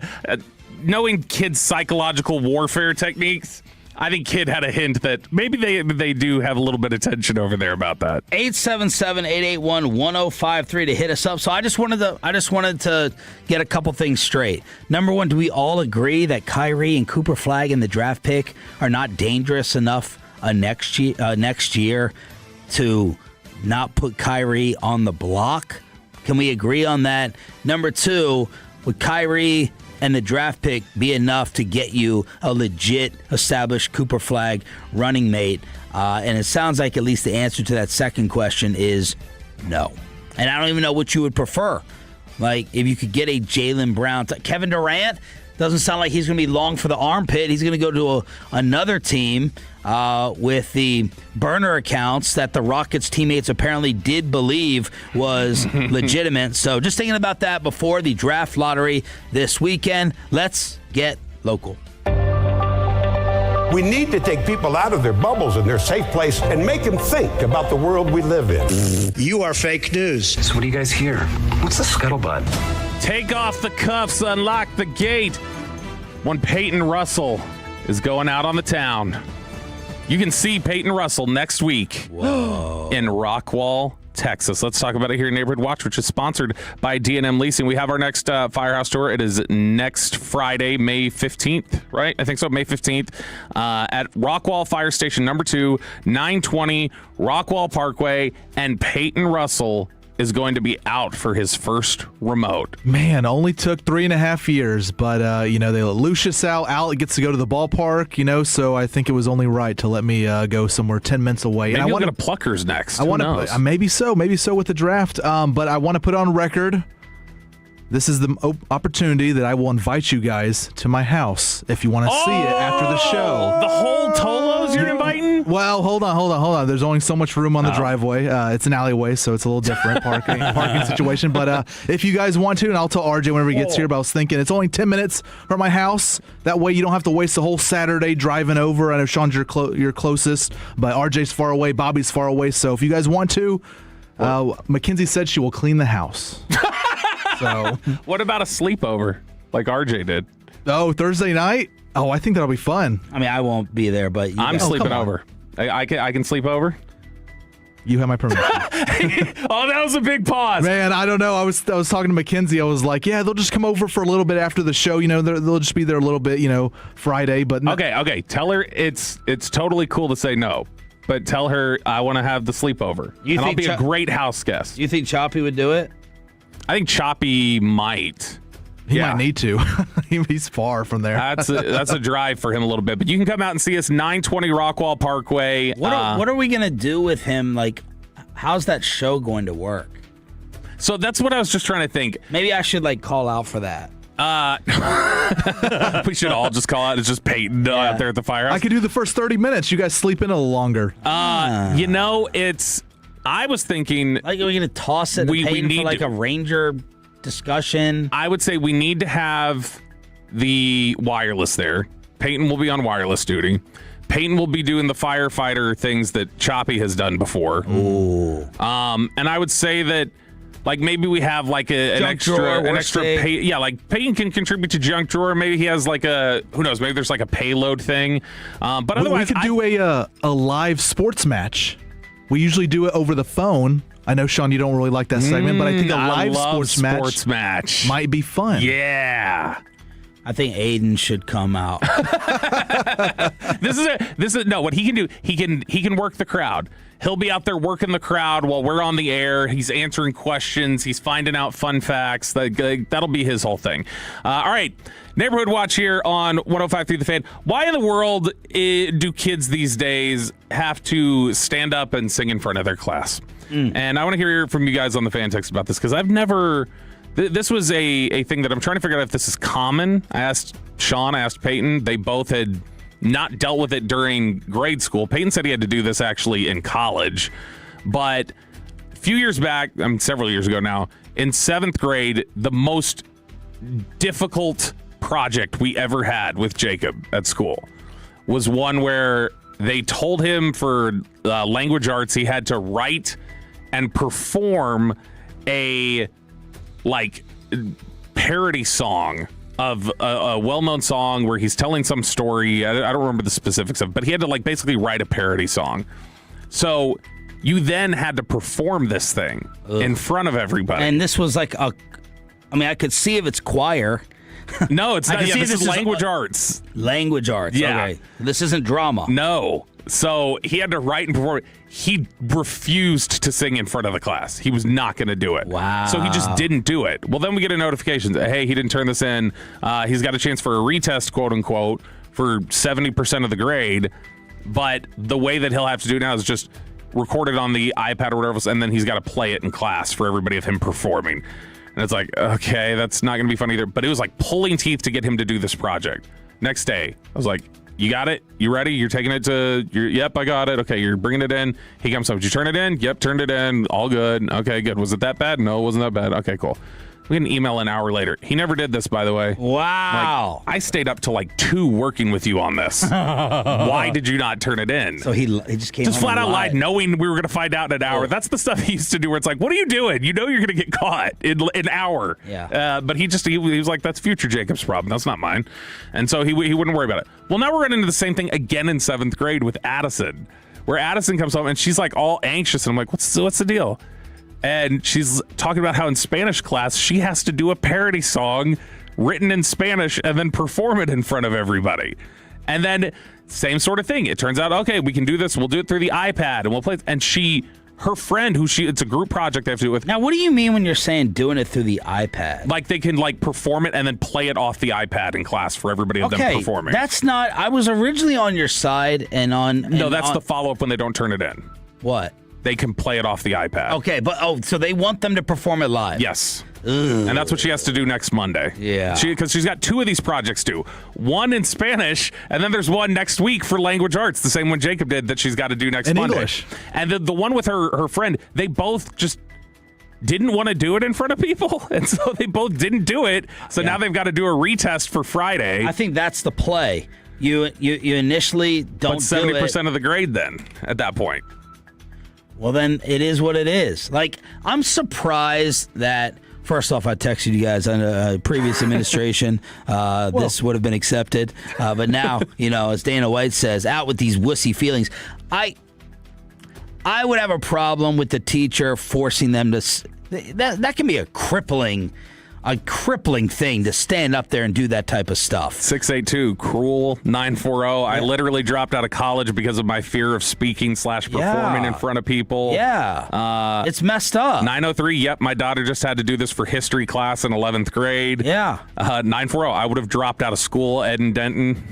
Yeah. So, I mean, I don't. Whatever. I get it. People don't want to do that stuff publicly. It can. It could shut someone down. I understand. Choppy majored, I know, in public speaking, and we went out to some minor league football event when we first started doing the show. He refused to get on the microphone and do it. I had to do it. And he majored in it. And it can be terrifying. There's certain people that's the reason you never hear from them. And then to make them do it, how about a solo? Well, give me the teacher justification if you are a teacher. So my thought on this would be, okay, what's the reason for it? And 214 just kind of touched on it. Maybe they're trying to build confidence speaking in front of a group. I think part of it is. But then singing, speaking an oral book report, okay, but I won't even do karaoke. It's a little bit like jump in the water to learn to swim. There's a little bit, I get some of the process of this is the hardest thing. Yeah. So you'll be able to do all these other things beneath. I do understand the thought process, but man, it feels unnecessary at times where it's why is this the way that they what does this have to do with Spanish class that they have to do this whole song and in another language? Yeah, that's the thing. Addison was I don't know how to make this fit. The words don't when we translate it, it fits in English, but then so you're gonna AI her song like you do for Choppy? Yeah, I'm gonna have to. I'm just gonna have to clone her voice and make that. No, we did it. We finished it last night, and so she's gonna have to. So the highest she can get is a 70. Yeah, it's the highest she can get up to is now is that. So that's Friday. I think that she's actually got to submit that now. But I was just what is the deal with that? 214, quit crying and enabling these kids to be failures. There's that one. I made my son do it in Spanish last week. 70% isn't good enough. That's from Abe V. I assume that's Abe Vigoda. I would, 321. I would physically assault any teacher that makes my kid do that. Yeah. A lot of other people. The teacher here, if they're not doing it for a TEK, don't know what that is. That shouldn't be a test grade. I don't know. Oh, for a test, I guess. But that's the thing is that she's got 2 of these coming up. One of them with Jacob was a pain. So my whole thought was if this has happened to both our kids where they're just refusing to do it, which I didn't want to do the parody songs when I first started here. Now we just do them. But I didn't want to sing. I hated that we were singing and doing Rangers parody songs. I didn't want to do it. And so really? I totally because get when that I aspect. said y'all didn't have to do it anymore, you're like, can we do a song? No, after a while it became that's what I'm saying. I got over it. And after a while it's oh, this is fun content to do. We can do this or that. And so I got over it after a while, but the first one I didn't want to do it. And I didn't want to do the There's a bet payoff we did where I had to sing all my answers for all the crosstalk or for all of the expressway. I didn't like doing that one. But I thought this was so weird that this is like a standard, I guess, in the school district of like, yeah, this is what we're doing here. 254, I'm a teacher, stupid assignment. So there's a few of those. And then there's a small, it's like me with the Masai Ujiri thing. There's like 10% on here going like, soft wussies, you guys need to learn to do these sort of things. All right, news this week here in Neighborhood Watch. And half of those won't call on the radio on a cell phone and voice it out on the air because you don't want to talk publicly. Exactly. News here in Neighborhood Watch, which is sponsored by D&M Leasing. Thank God for the state of Texas having the death penalty. The man who was convicted of... I'm going to say it. Tanner Lynn Horner was convicted this week. This is the 2022 FedEx driver who you've probably seen images of it. I've done my best to stay away from details of the story. It makes me so effing sick. But it's the FedEx driver who had murdered the 7-year-old girl Athena Strand, and I hate seeing the images pop up and like whenever they've got a screenshot or they're doing anything else. I just hate seeing the headline. But that came to a resolution this week. He was found guilty, and he has been sentenced by the jury to death by lethal injection in the state of Texas. Enjoy hell, dude, because that's where you're going next. No doubt about it. All right, next story here in Neighborhood Watch. Spirit Airlines and the collapse that has occurred and the Southwest rebrand with all the different new boarding process and the way that they're doing things. I already do miss the Southwest boarding. Like, just even walking by and seeing it. I miss seeing... What do you mean walking by and seeing it? I miss even hearing... It's not an animal, like a cute animal at the zoo. It is. You miss it. You miss hearing, like, B1 through 13 is now your time to board. I just enjoyed that more than, like, Group 5. And then you're trying to go, like, well, I'm Group 5. I'm Group 5. I should be... I don't like that whole thing. But the Spirit and Southwest shakeup has now created a bunch of issues, oddly enough, for college sports. Because a lot of different colleges around the country, specifically here in Texas, had used those airlines for team travel or for booking various things, and it was considered like, all right, here's one of our budgetary ways to do this. So now that this has happened, the Houston Chronicle spoke with 6 different spokespeople, athletic directors, general managers, head coaches across the state to better understand how this shift in the airline industry is affecting their programs. And a lot of them are saying this has massively increased our budgets, like already, because those were our budgetary shifts to be able to help things, whether it's high school athletes, college, whatever else. And so now they're seeing that their budgets have blown up because they can't book Spirit Airlines anymore, and Southwest costs have gone up so much. Who has had the best and worst off seasons in the National Football League, and are the Cowboys in either category? That's next with Sean and Bobby, 105.3 The Fan. But let me go.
Dallas Cowboys football. KRLD-FM and HD1, Dallas, Fort Worth. Let's go, Cowboys. An Odyssey sports station.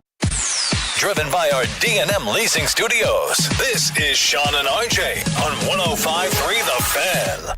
8 o'clock hour here. Thanks for being a Tolo. That stands for Turn It On, Leave It On. Sean Sharif next to Cowboys insider Bobby Bell. Choppy is out the rest of this week on vacation. We got Peyton and Aiden running the Fan Cam, Odyssey app, Twitch, and the YouTube on your home of the Cowboys and Rangers. Before Jake Rietma leaves here for the day, though, he'll also have to be on standby because I'm going to have a standoff with the elevator again at the next break.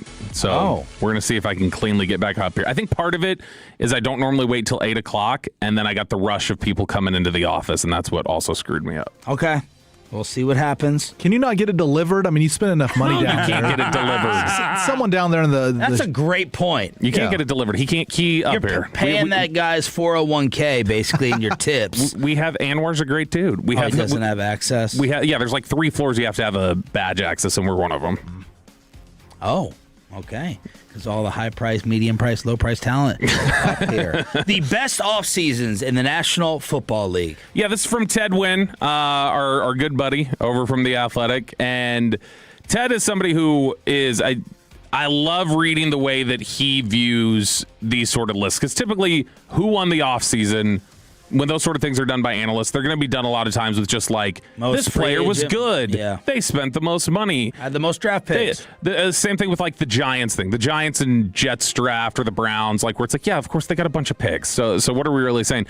Ted likes to look at specifically, like do study into what is their scheme. Let me see how the scheme fits with what this player does and where I've seen it. So very, very brainy with the way that he approaches things. So this is good news for the Cowboys on this list, and there is potentially bad news on this list. So the way that he breaks this up, he takes a look at the teams that have the best NFL off seasons based on the tiers of where he believes they currently are.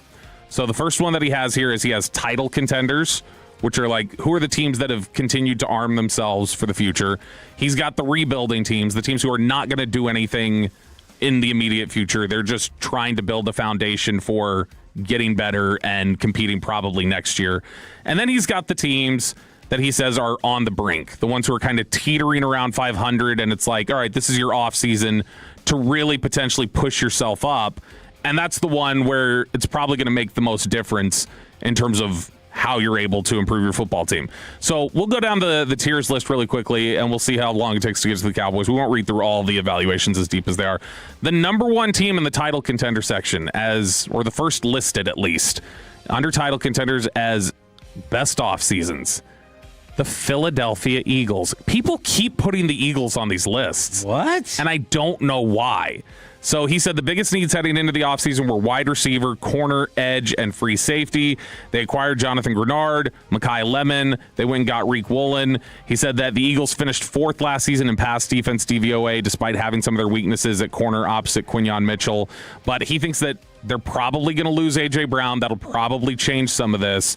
But he thinks that they've gotten enough pieces in place to kind of sustain the core that they've built and be able to continue to have success in the future. Well, I think when you're making a list like this, you can just do it off of on-paper additions and take the emotion and the drama of the Hurts thing out of it. I think you and I are thinking about Philadelphia because of that quarterback cloud hanging over their head, and Ted is like, all right, let's look on paper about what they did. I mean, can you at least give it up that do you really like what they did in the offseason? I know you're not a big fan of Reek like I was. You not sweating their Grenard. I like Grenard. I don't like Grenard for what they gave up.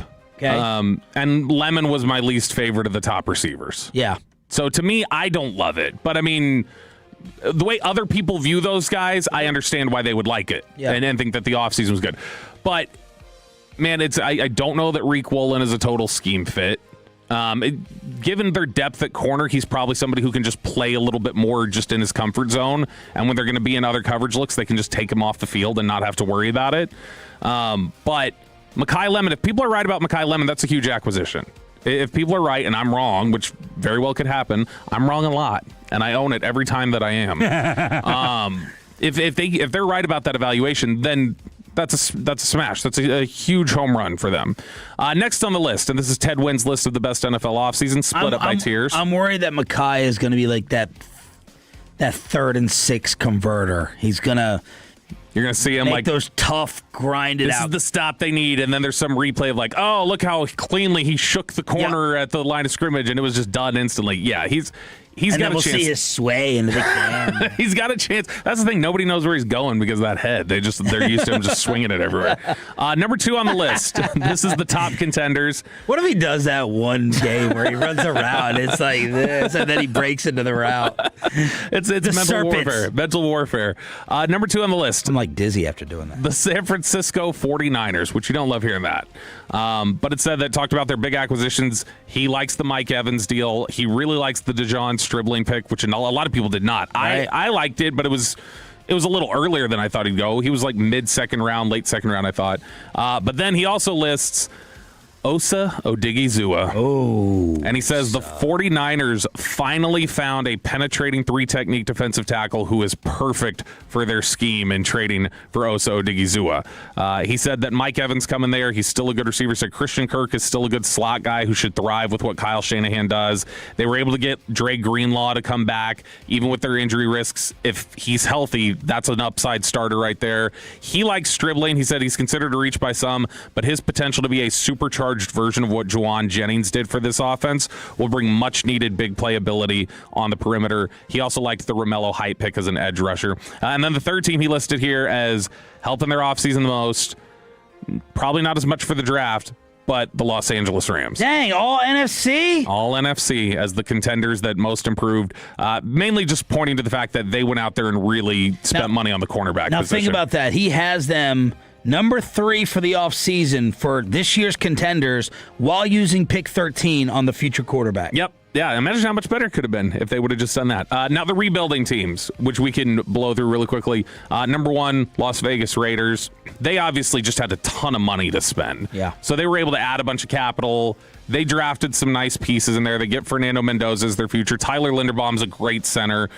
They obviously won the bidding war to go get Nakobe Dean. They were able to stack some of those Georgia defenders together on their defense. Number 2, the Cleveland Browns, who everybody universally loved their draft and what they were able to do to move back, pick up extra picks, still get guys with big value where they did. And then number 3 on this list, the team that I have said, I don't necessarily think they are going to be good this year. But I'm saying if there's going to be they came out of nowhere playoff contender, it's the Saints. And he's got the Saints as number 3, saying loves Jordan Tyson. They obviously added Travis Etienne Jr., who we've now corrected his name. They helped their offensive line with David Edwards. He likes Noah Fant being a potential fit with what they try to do in the offense. We've seen how Kellen likes to use tight ends for vertical seam stuff before. Now the team's on the brink.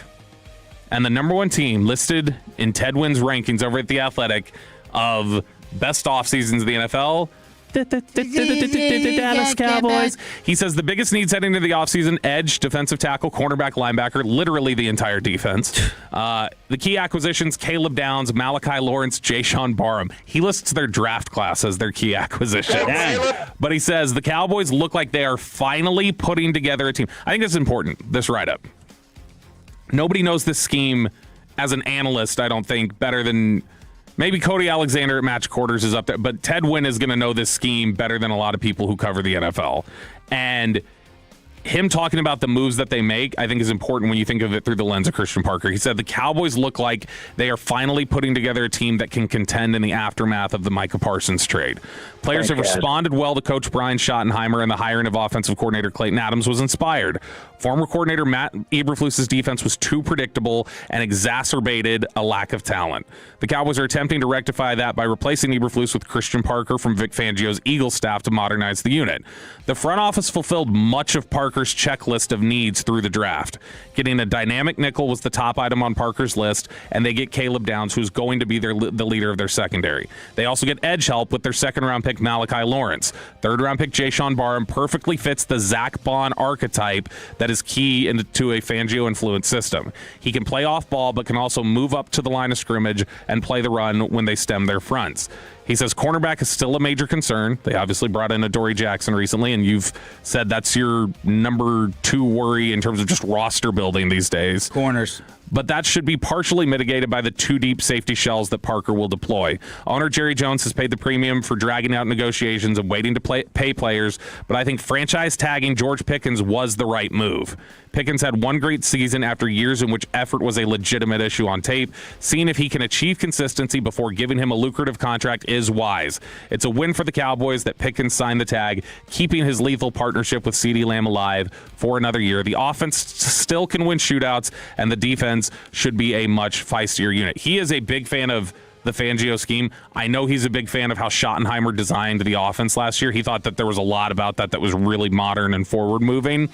But for Ted Wynn to look at that, it's hilarious. We go through that, and the only things he mentions to give Dallas a win for the offseason, their draft picks, and then the decision not to give the extension to Pickens.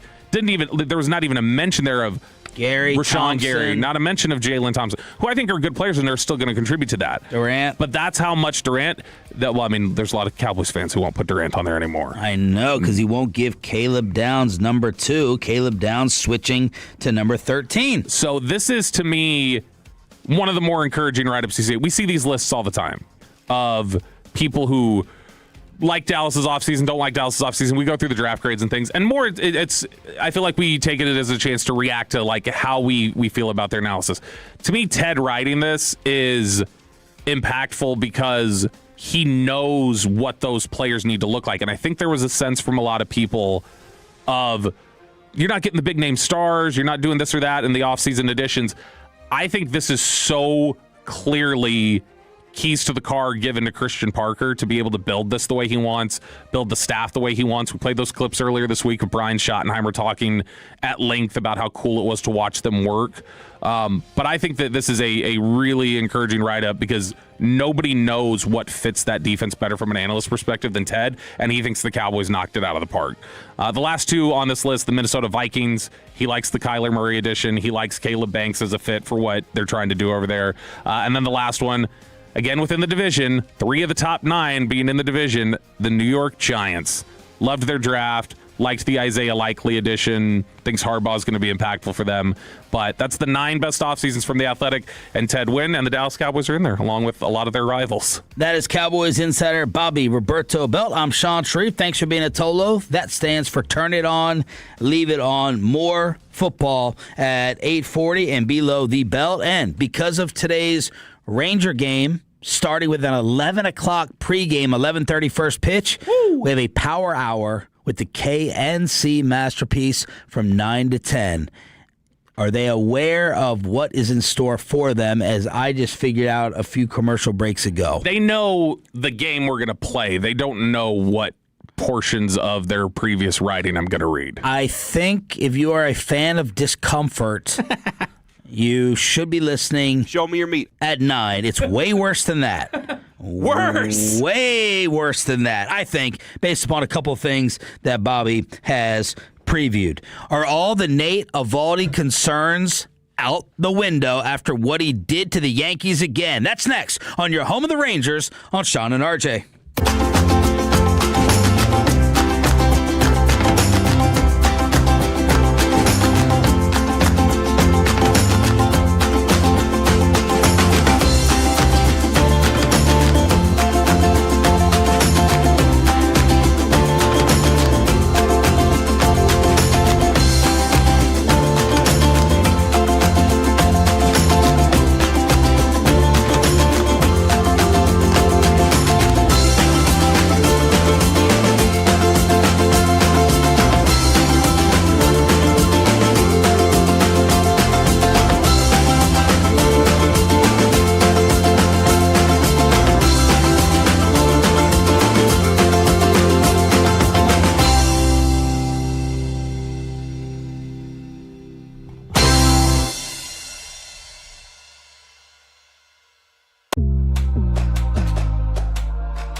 fan segment here brought to you by the personal injury lawyers Frankel and Frankel. If you've been injured in a car or truck wreck, call Frankel first, 214-817-333-3333. With Frankel and Frankel, there's never an out-of-pocket cost. They only get paid when you win. Frankel and Frankel, the go-to car and truck wreck attorneys in Dallas.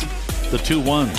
And that ball is hit down the right field line. It's hit well, and it is gone off the facade of the second deck. Evan Carter with his 4th home run of the year. He does add to the lead. It's 4-0. Matt Hicks with the call. We were a little worried about Nate Eovaldi a couple of weeks ago. I guess all it took was the first-place New York Yankees to make the concern go away. Because when you look at Nate in the past 2 games against the Yankees, 15 innings, 7 hits allowed, 1 earned run total, 1 walk, 15 strikeouts. Is Nate Dogg back? Are the concerns alleviated, Bobby Belt? Man, just have him pitch against the Yankees, like you said. That's all it's going to take. It just looks like a different pitcher the last 2 weeks in terms of his command of the strike zone. Like his ability to put the ball where he wants in the zone and just like work batters and work the count. He's looked really, really impressive the last 2 times out. And so, I don't know, I hope so. It looks like stuff that's not just like we say. It's not like as simple as just going like, oh, it's one of the worst offenses in the league. It's not like he's pitching against the Rangers. It's the fact that he's going up against a top lineup and he's really been just pinpoint with everything. So I'm going to say back. Because I think you can't just flukily pitch the way he has the last 2 times. What do you think, fan text? 877-881-1053. Hit us up and text. Brought to you by Franklin and Frankel. Jared Sandler with the note. Eovaldi's the 3rd pitcher in the last 19 seasons to have 15-plus innings pitch and 1 or fewer runs in a single season against the Yankees. No Ranger had ever done it. Throw in Dallas Keuchel in 2015, Felix Hernandez in 2010. So that's Nate dominating the pinstripes. Yeah, and that's something where so much of it is just it's about him that I'm so encouraged by, rather than even just no matter again who it was against. It could be against a bad lineup, against the Yankees, whatever else it is. He just looks completely in command with his pitches in a way that he wasn't. He kept putting stuff right over the plate, was getting it just blasted over the fence. We talked about it. I mean, I think he is now, because he did give up the 1 home run, I think he has now equaled his home runs allowed from last year. And he did that in much shorter time. So, yeah, it's 10 home runs. That leads all the major leagues right now. He gave up 10 home runs in 47 innings this year. Last year, he did that in 130 innings. Draymond Green, as usual, is fighting with the world. We're going to start off with the clip that was the genesis for one of the fights. And this is Draymond on his podcast talking about maybe the end of the Warriors' run. He did give a lot of props to Steve Kerr in this, but he also talked about how maybe Steve Kerr has held his career back. As much as he's done for me in basketball, a part of me think he's hindered me in my career and what I could have become. When KD came from 2016 on, I have not had a play in our playbook. Not a single play that we run for me in our playbook. Now again, 2016. He gave Kerr a lot of other compliments, but of course that is going to get clipped. And he's like, yeah, I think Steve Kerr has hindered me a little bit.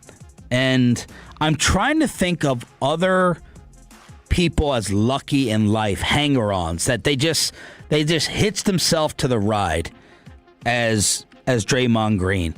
And Austin Reeves, Doc's kid, text in just other lucky what. Themselves to the ride. Rossini. I don't know. I don't think so. She was the ride. I don't think. Austin Rivers is doing media work. He went on the Dan Patrick Show and kind of laughed at Draymond and gave media criticism.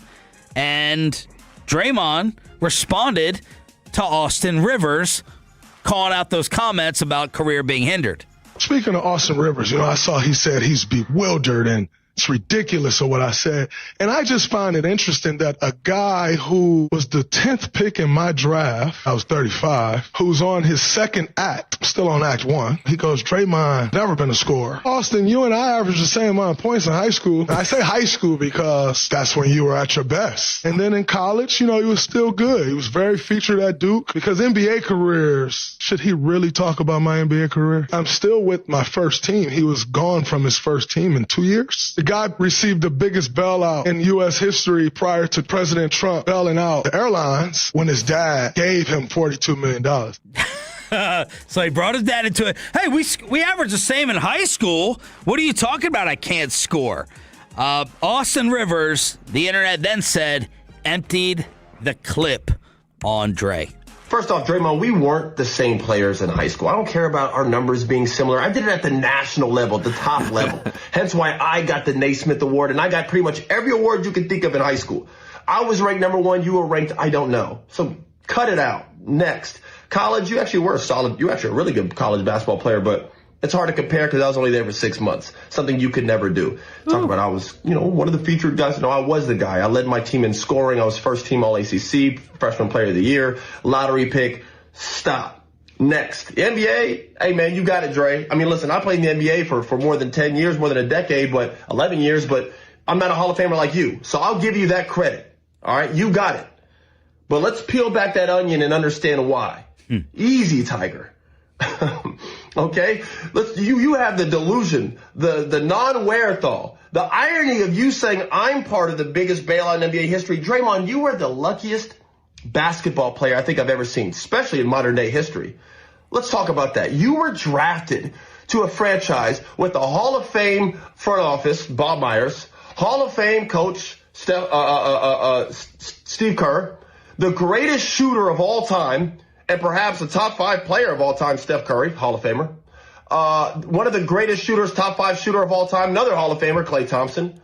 The Swiss Army knife himself, the guy who could do a little bit of everything on the floor, Andre Iguodala, another Hall of Famer. I know, keep up, it's a lot of talent. Not to mention one of the most lethal scorers of all time and arguably a top 10 player of all time, Kevin Durant, the same guy you chased off because of this, your mouth, you talk too much. Woo.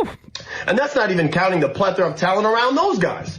The Sean Livingstons, the Barbosas, the Andrew Wiggins, the Jordan Pooles, who you also chased off.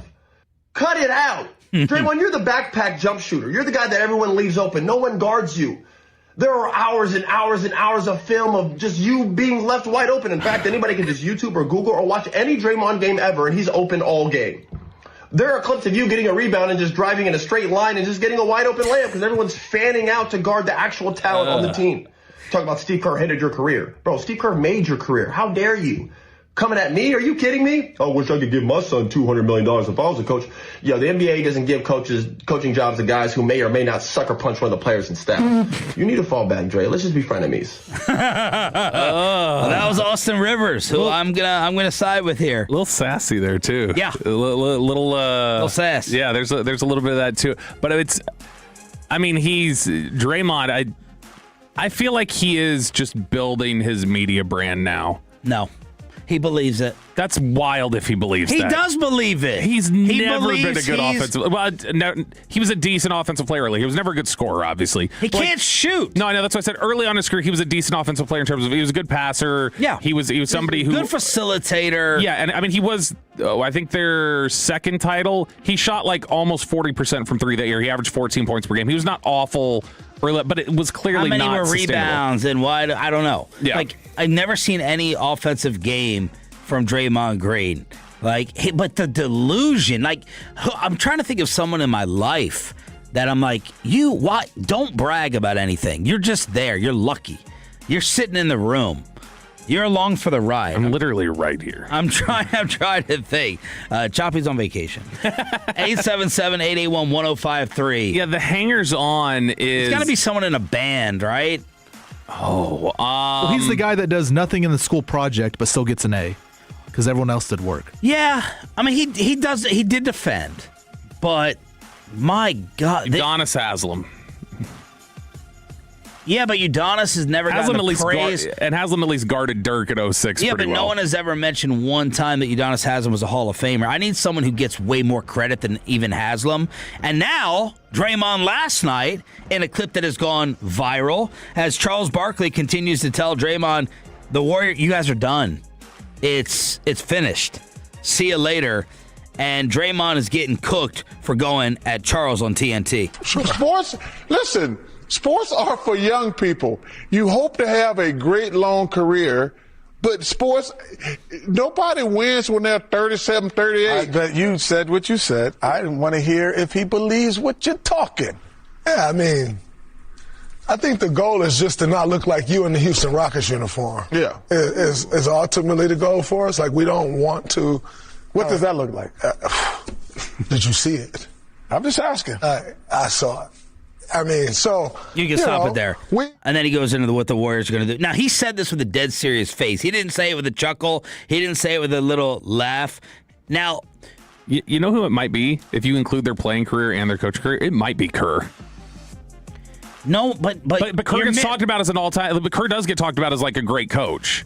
And so I'm saying, you're talking about as a coach. I'm saying, I'm saying he's a coach who's a hanger on, and then he did pick up 5 titles as a player. So I'm saying cumulatively throughout his career and what his reputation became, Kerr might be one of the guys in this league. Because you don't think of Steve Kerr, I don't think of as an X's and O's or as a player like, that's a guy who should have 9 rings. Right. Okay. Yeah, as a coach, maybe. And then it takes a lot to have the internet defend the TNT guys these days, because a lot of the young NBA audience is respect. You old heads, you guys are bitter, you guys dragged down the game. Well, everyone has been going at Draymond saying Charles Barkley in his 4 seasons in Houston as a Rocket put up 16, 12, and 4. Your last 4 seasons are 8, 6, and 6. 16, 12, and 4. He said it with a dead straight serious face to Barkley, insulting the end of the armpit days. I'm surprised Charles didn't go back more aggressively. Some of the answers as to the greatest hangers on, it was one title, but somebody said Barry Switzer. But Barry gets criticized. Well, Jerry might get criticized. Somebody says Ringo. So if you want to talk about a band, Ringo's star was thought of as just being like, you had these simple drum beats that were alongside that. George Harrison was the forgotten Beatle, but I mean, he was supposed to be a good singer. Literally, Ringo Starr came in and replaced their drummer. He was not the original drummer in the lineup. So, I mean, he was the one who just kind of plugged in and went, yeah, okay, I can do this. Dan Patrick had this question yesterday. Carmelo Anthony actually got upset about it. He's like, leave me out of your mess. Leave me out of this trash. Dan asked, whose career would you rather have? And I love when he does this type of stuff. This is barroom discussion, Mello. Deal with it. Sorry. We all just can't kiss Nico Harrison's ass for no reason like you. Would you rather have Draymond or Carmelo Anthony's career? Draymond. Yeah. Draymond. Oh, man. Draymond got to win a bunch of titles. Draymond got to be... that's your problem. Stop. But no, hold on. Got to win a bunch of titles, and he was an elite player on one side of the floor. I'm taking Melo. Who would you rather... Whose career? Man, see, I like to win, but I'm going to go Draymond. What do I do? I want girls? I want Carmelo's career. Do I want to just like... Do you want what? Do I want girls? I want Carmelo's career. Do I want to enjoy life and feel like I accomplished what I set out to accomplish with my career and stuff like that? Then, yeah, I'd want to be Draymond. Ew. Bobby, I'm very disappointed. Very disappointed in that. Melo, I thought it was a good comparison because Carmelo never got really close to a championship. Hall of Fame all-time scorer, but it has a reputation. No one was going to win big with you. Yeah. You're just a bigger Iverson. But Draymond, like... I can't go around like showing off all my rings to people if I'm Draymond. But again, like we're talking about like an elite player on one side of the floor, like an elite defender, and no one cares about that. No one cares about it. But I mean, it does make you. He was one of the better players in the NBA because of that. No, he wasn't. He was never one of the better players in the NBA. Was Ben Wallace one of the better players in the NBA? Do you think that Draymond Green is a legit Hall of Famer? Yes. Okay. Do you like Ben Wallace? He's Ben Wallace. I'm going to have to do research to prove in my mind that he wasn't as good as Ben Wallace, but I get it. Our NFL analysts already burned out by the Caleb Downs hype. That's next in Below the Belt here on 105.3 The Fan.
Chevrolet and Grapevine today, the #1 Chevy dealership in the world, 3 years straight. They've got more new Chevys than anyone else, all priced to sell. Visit ClassicChevrolet.com. This is Texas. This is Classic Chevrolet. Together, let's drive, relax, enjoy the difference based on new Chevrolet registrations 2023 through 2025. The great Bobby Belt. The more ball I watch, couple guys talking ball. Bobby knows ball. Hey, let's talk ball. We're the ball knowers and we just talk ball. You know who doesn't know ball? The Caleb Downs haters, which are starting to come out in full force. Let's talk about it here in Below the Belt, which is brought to you by Window Nation. Caleb Downs fatigue, maybe a real thing. Or maybe just there's some people who are not as high on him and they're like, you know what, I'm going to make my voice heard now. And so we're going to talk about that here in Below the Belt. Before we do, I need to, because he's not here, I need to do something real quick. Hit me. Kevin Walker sending a tweet from the fan in Pittsburgh saying Aaron Rodgers expected to re-sign with the Steelers per 93.7 The Fan. What a loser. Kevin? No, Kevin Walker's a good guy. What a loser, Aaron Rodgers. Just dragging this out as long as possible. Every team gets suckered into this in recent years of just... He's going to be here. We're just giving him some space. He knows his answer. I bet you he knew the answer immediately after the season. And he wants to drag it out. He wants you to tell him how pretty he is. He wants you to take him to dinner. He wants you to send him 8 text messages in a row that he hasn't answered back. Yep. He wants to feel like, just chase me a little, you know? I like the chase a little bit. I can't stand it. I turned a little post-Jets because they treated him so bad at the end. Now I'm back onto the other side, especially if he thinks McCarthy is going to be some sort of savior for him. You should be happy that McCarthy is getting that. I know. I don't like it because there may be some football intelligence in the building now. What a non-feeling to be a Steeler fan with this news and them getting McCarthy. It's just like a... Would you rather just roll Aller out there at this point? Let's see what he'll do. Absolutely. Yeah. Or Will Howard. Yeah. I would do that. You know you have no shot to win the Super Bowl. Mm-hmm. You have no shot to get there. At best you could be 10-7.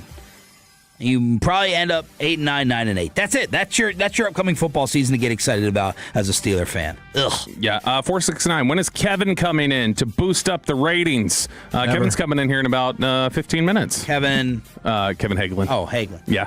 I mean, boost. Are at a pretty high. Okay. You can't boost a rocket. You know what I mean? All right. So let's actually, I think you can. That was actually messed up. Let's correct RJ Choppy before we dive into correcting Caleb Downs haters. We've run into this recently. We've talked about it a little bit on the air. We'll talk about things that we know are coming down the pike, like during commercial breaks, where it's like, hey, this is probably what's happening. Can't talk about it yet because, they're still getting things in order or whatever. But just kind of like an NDA. Like, hey, sit on this for a little bit. We've got time until it actually comes to fruition. And one of the things that Choppy just has done lately is like he will not take he takes it way the opposite side of like, okay, I'll pretend like I didn't hear it literally and act like I've heard the exact opposite. He doesn't say that, of course, but he'll just blow off the intel we give him during commercial breaks of like, hey, it's just so you know. It's you. I'll give you the credit, and a lot of it, it's been, very, very accurate, come to fruition. Do you think... I'll possibly get you in trouble here a little bit. Go ahead. Do you think Dawson ever does this with like broadest intel? Like takes the opposite angle? No, not takes the opposite angle, but like, is he giving it credence that...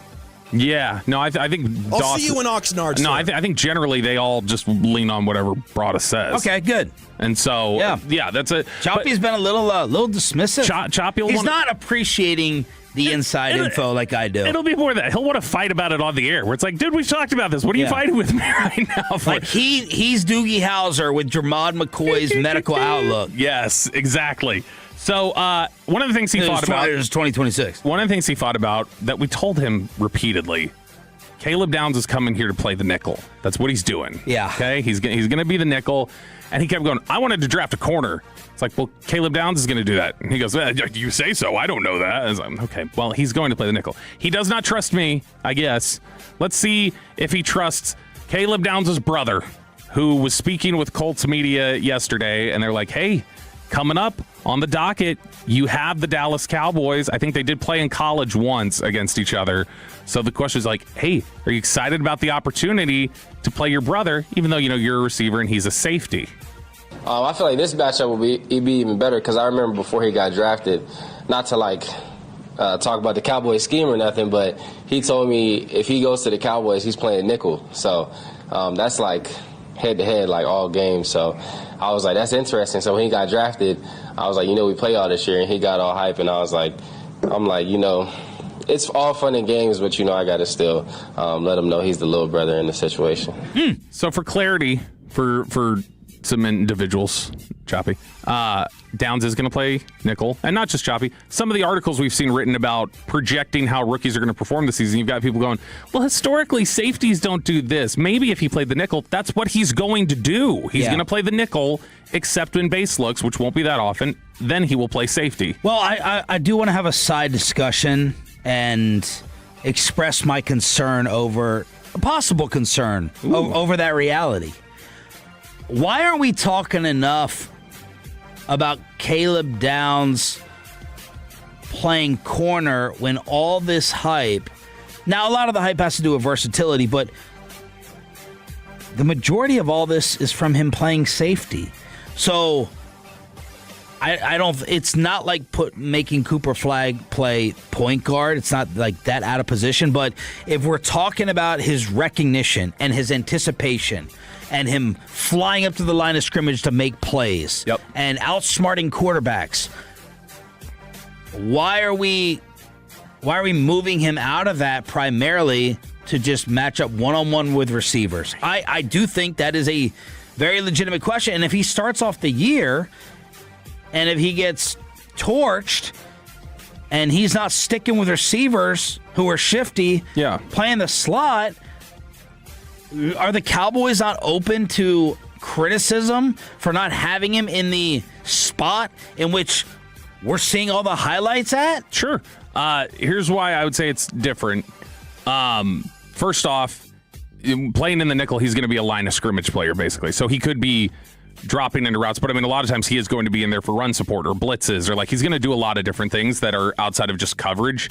But the primary role is to defend the receiver lining up across from him. And the primary coverage screen will be zone. So he's going to play a lot of zone, and the zone is so much a cerebral thing and understanding it. And we've seen him play plenty of zone at safety.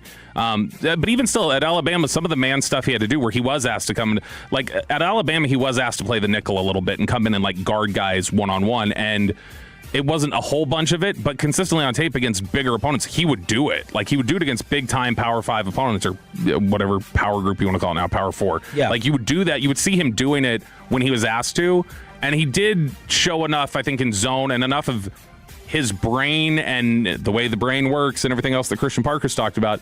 That's such a necessity for that position that it's not really much of a projection because it's no, because the way the brain has operated everything else, that's what you have to see a lot of on tape, and we see a lot of that on tape, and that's what he has to do in nickel is make sure that his processing is right because that's going to be the biggest thing for them. So I think that having him... I shouldn't think of him as, on the Dallas Cowboys this upcoming season, he is primarily sticking to a receiver. In nickel looks, he's going to be... Now, that'll be sometimes blitzing or run support or other things, or dropping into zones. Not necessarily just carrying a receiver across the field if they go, but he will be lining up across from the slot receiver almost every time. That'll be what he'll end up doing. Okay. And he'll be great at it, Sean. Okay? He's going to be the best. I'm just saying. It's are you setting him up for... Is this where he's best? Yes. No, I think it is where he's best. Okay. I think that this is where he's going to make the biggest impact. So... Over at NFL.com, Tom Blair was writing about the 10 rookies in position to succeed in year one and beyond. Now, let me add one more piece of audio to this to talk about the intelligence. Emeka Egbuka. He played with Caleb at Ohio State, and Egbuka was asked this question by Kay Adams yesterday. Which Buckeye of this incoming class do you feel like is in the best situation? I think Caleb going to the Cowboys, I think that was a really good pick. Who do you play this year at Dallas, my friend? Exactly. Yeah. So that's going to be fun. I'm excited to see him on the field. He's kind of we've been compared a lot. He's kind of especially when he was at Ohio State, they call him the Emeka of defense. So just when it comes to his in terms of his determination, his preparation, the way he approaches the game, his savviness, all that type of stuff. So, I think he's going to have a tremendous career. You heard that one yet? I like the confidence. The offensive-defensive comparison? Yeah, that's a confident player. You know that guy everybody said is just the smartest player to ever come around? We play different sides of the ball, but we're pretty similar. Well, Mecca was a stud. I know, but it's still funny that he's like, they actually called him the Mecca of defense. Because I was the original brain like that operated at a high level. I just think it's funny. Was Buka talked about coming out for all the football intelligence brain power? Was that a thing? He was a good route runner. Yeah. But I mean that's part of an intelligence aspect if he's really smart about knowing how to set up receivers. So that's probably something that exists. It just, you don't necessarily find out about that in the draft evaluation the same way you would about a safety. Okay, over at NFL.com, Tom Blair writing about the biggest impacts or biggest rookies in positions to succeed in year one and beyond. And this is the one I have a problem with. This is the list because I have an issue of the reason why. And this is a little bit of slander, I think. Number 1, Sonny Styles of the Commanders. Okay, fine. Number 2, Blake Miller from the Lions. Ooh, seems like a bit of a reach. 3, Mansour Delane, Chiefs. 4, Jordan Tyson, Saints. 5, Reuben Bain, Buccaneers. 6, Dylan Thieneman, Chicago Bears. And then finally, 7, Caleb Downs for the Dallas Cowboys. And I have a problem with the reasoning for it, especially putting Thieneman above. The reasoning is basically LOL Cowboys, am I right? He says, the Cowboys have a screaming need for a defensive standard bearer, and Downs seems primed to take on that role. Okay, what's the problem? If he was stepping onto a roster that was otherwise free of question marks or led by an established coordinator with a proven track record, he'd probably sit much higher on this list. This just hasn't been the kind of franchise you can set your clock to, coming off consecutive 7-win seasons and bottom 5 finishes in yards allowed. That seems like an awful reason to downplay what is clearly an advanced player who's going to get a ton of opportunity to make plays. Is to then go, yeah, but it's the Cowboys. That just seemed like some of the laziest analysis I'd ever read. Who wrote that? His name's Tom Blair at NFL.com. All right, mark it down. I got the name. That's Friday. Put him on the list. Below the Belt Thursday edition on your home of the Cowboys and Rangers. Because the Rangers play today at the crazy early time of 11:30 with an 11 o'clock pregame on this station, we're going to be gifted with Kevin, Corey, the KNC Masterpiece Power Hour. Oh, yeah!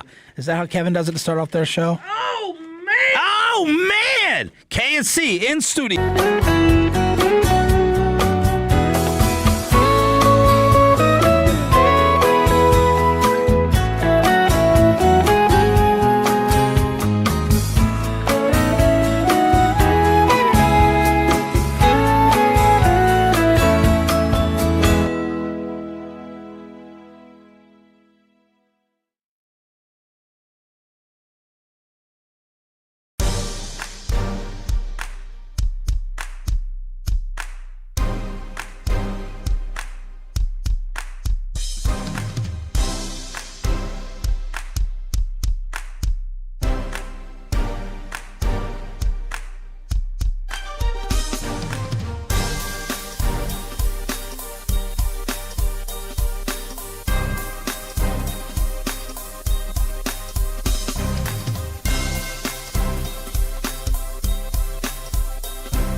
Leasing Studios, this is Sean and RJ on 105.3 The Fan. Final hour, fist pump time on the Fan Cam, Twitch, and YouTube, and this is a different one today. Thanks for being a total that says to turn it on, leave it on. I see Alec Medford, I see Peyton Russell, I see Bobby Belt, I see Aiden Butler, and I see in studio, kind enough to give us an extra hour of their time today because of 11 a.m. Ranger baseball, the KNC masterpiece. Boy, it's like G-Bag. We're like G-Bag up here. We got like 5 people, and it's going to be like a 2-hour show because of Rangers. It's exactly like that. I think we still need one more person. We need 6 to be able to complete that room. So, Kevin, you had Bobby Belt type elevator issues? Yeah, so I've already made it clear that the parking garage of this building was designed by a psychopath. Yep. It took me 12 minutes from the time I pulled into the parking garage to get up here. No. I listened to all of Tom Sawyer by Rush, which is not a short song, while waiting just for the elevator. I got a little information on this. Did you listen to it on your phone, or did you have headphones? Did you have No, I had earbuds. Okay, I was like, he has the option to listen to the Odyssey hey, app everybody, or that song. Yeah, and you guys were in commercials. Y'all were in commercials for 12 minutes. It's not this G-Bag. song is not 12 minutes. I said just while waiting for the elevator. There are 2 elevators running right now. 2 elevators. That's it. Because when I got on the elevator, we got to like the 3rd or 4th floor, and it stopped, and 2 guys got on, and they went, yeah, we spent 45 minutes on the elevator this morning. So one of them, one of them's messed up, and they were like, yeah, who at this station would you want to spend 45 minutes on the elevator with? Oh. That was what I was thinking the whole way, because I was like, dude, 45 minutes, I started panicking on the elevator with them and like I was like, he wouldn't bother you or anything. Dawson's even keel is not going to cause any panic, and I don't want to have to fill 45 minutes of awkward conversation. He won't talk to you? Yeah, he won't talk. He's a survivalist, too. Yeah, he's a survivalist. He's a prepper. You're one of the worst at sitting in silence. You do these fake sounds and yawns and statements. Right. I don't want to hear your opinion, though. I want to be able to talk for 45 minutes. Because Dawson in the long car ride is, because I don't like the silence either, so it could not be Dawson for me. I could go Corey or Kevin. If you don't want silence, it would be me. Yeah. Because I won't stop talking. No, you freak out in there, though. I would freak out. In the conversation, or do you just go for 45 minutes? I think in that instance, I'd probably be wanting to talk through every scenario of how we might be about to die. Okay. And so I think I would want to just flesh that out. I think Sean would use it as an opportunity to all right, now I'm going to get to know you even better. Yeah. I'm going to dig in. He'd interview elevator sessions. Oh, nice. I should do that. I should just do a podcast here where the elevator breaks, or everyone shows up to work at 8:30, and I'm in there. Keep riding the elevator up and down. You just interview people who walk on for 30 seconds. All right, guys. The pleasantries are over. I'm very concerned about this segment.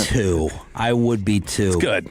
Because Bobby Belt has something prepared. Yeah. So Kevin and Corey are here with us, and they were very gracious to give their time. So we wanted to play a game. And so I was trying to think of some games to play yesterday, and I realized, you know what? We've had great success being able to pull back some of the archives from Sean and RJ's time in high school athletics and different things like that. So I know that Corey and Kevin both used to write, and so there is an archive out there with just endless bits of information. And so I came up with a game that we're going to dive into, and now let's go to this.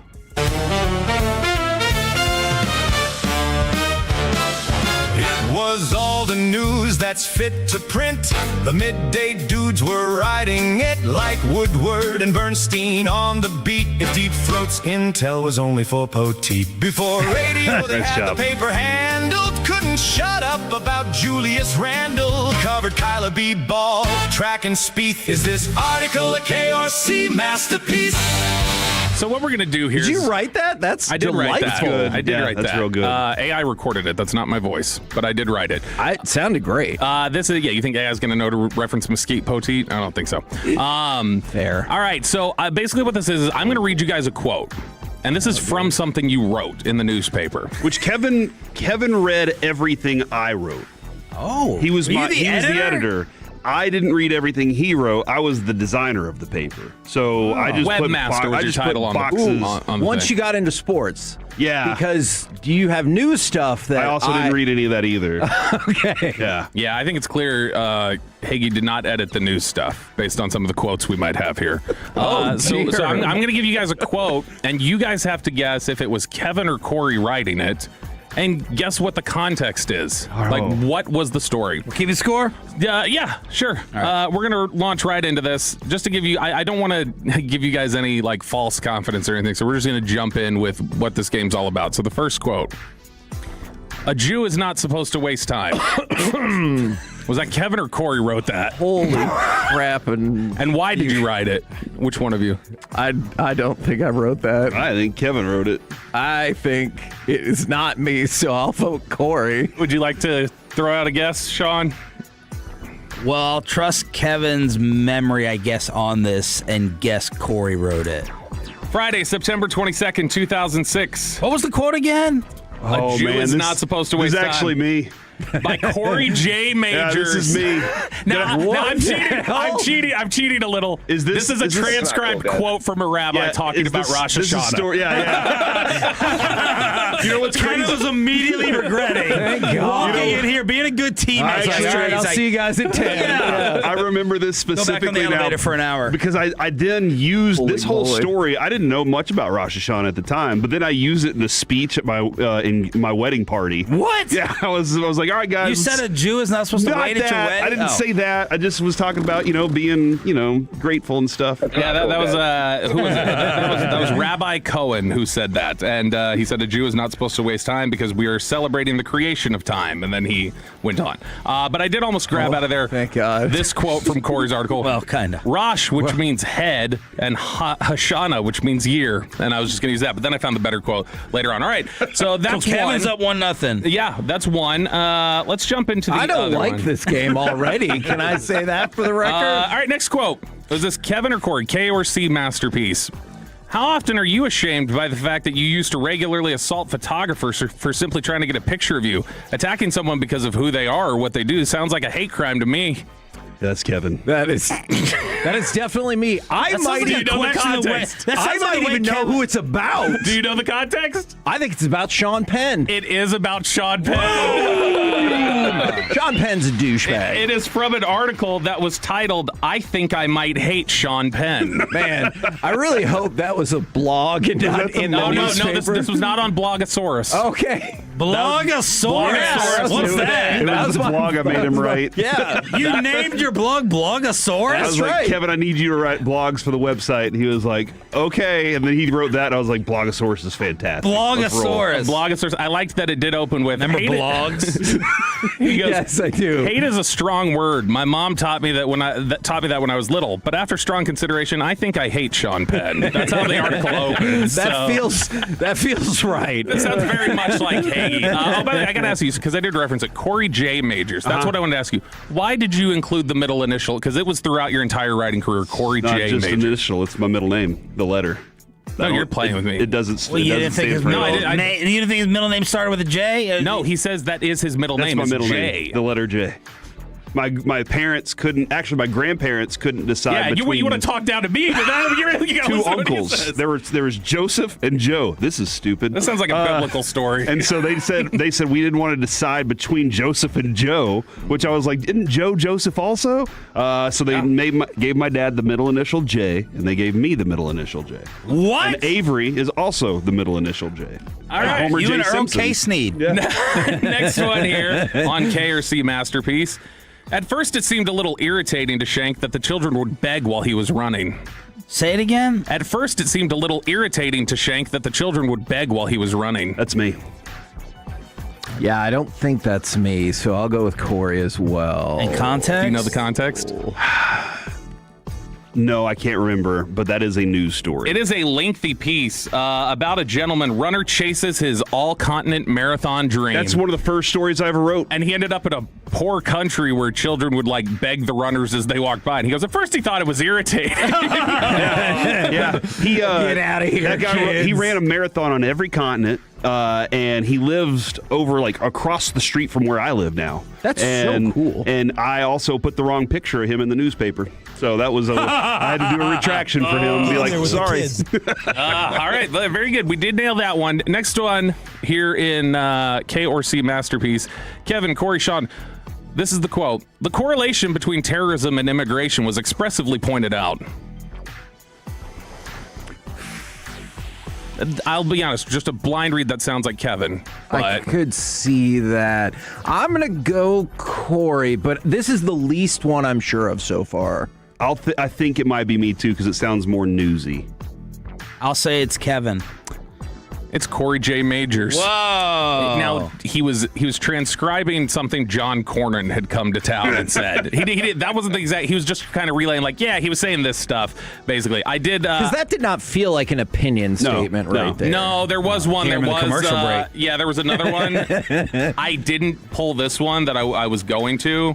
It was him also relaying it, but it sounded more like an opinion. It said 45% of immigrants who come here legally overstay their permitted time. While this may be a land of freedom, the economic income gets drastically skewed because of such a disregard for the country's laws. Oh, that's choppy today. But then, we would all just guess that was Kevin. All right, next one here. What the hell? All right, next one here in K or C Masterpiece.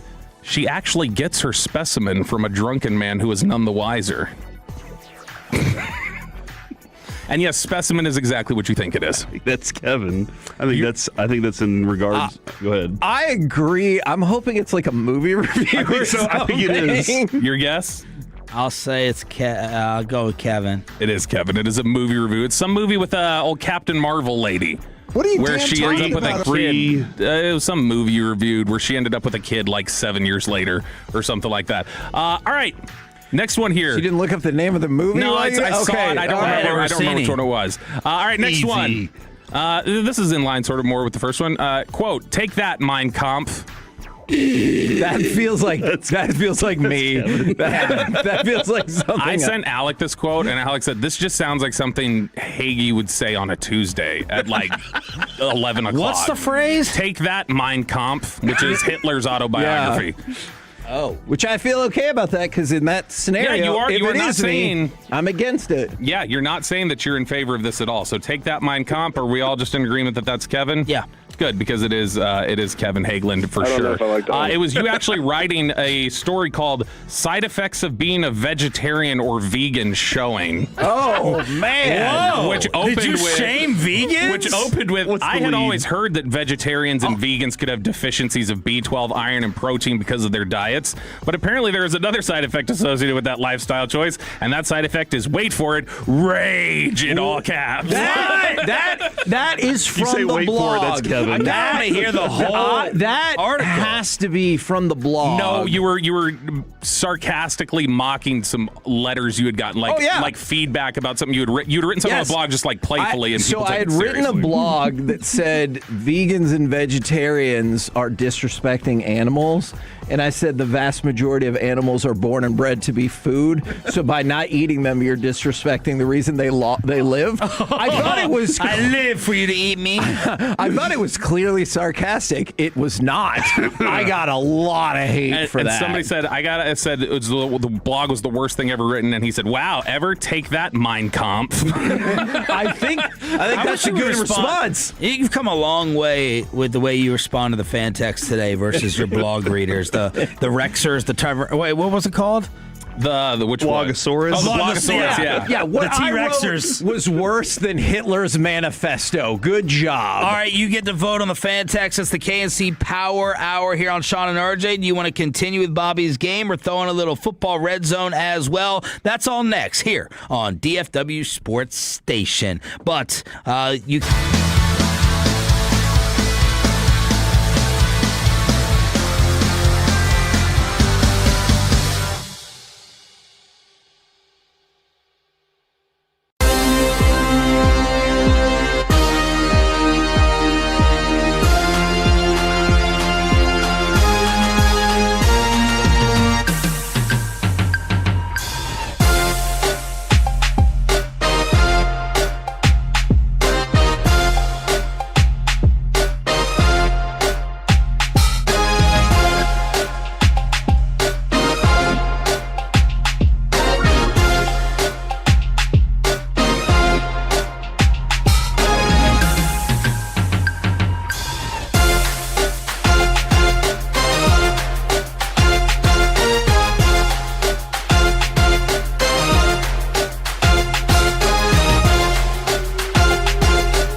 8-1 segment here brought to you by the personal injury lawyers Frankel and Frankel. If you've been injured in a car or truck wreck, call Frankel first, 214-817-333-3333. With Frankel and Frankel, there's never an out-of-pocket cost. They only get paid when you win. Frankel and Frankel, the go-to car and truck wreck attorneys in Dallas. How many people want to eat a W tonight? You know what I like about the media? They think you can just dial 1-800 and get a quarterback.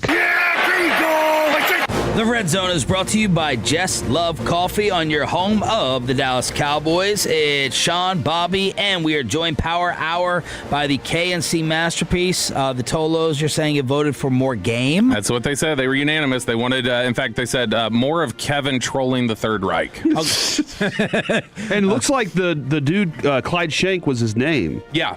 That was so, but his it read son, like his kid just texted in. Oh, that's crazy. And said, that's my dad. What? Yeah, I'm texting him back right now. That's crazy. Bringing communities together. We'll continue in just a second, but just so I can say we did do something football-related in the Red Zone. Can I ask you a football question? Okay.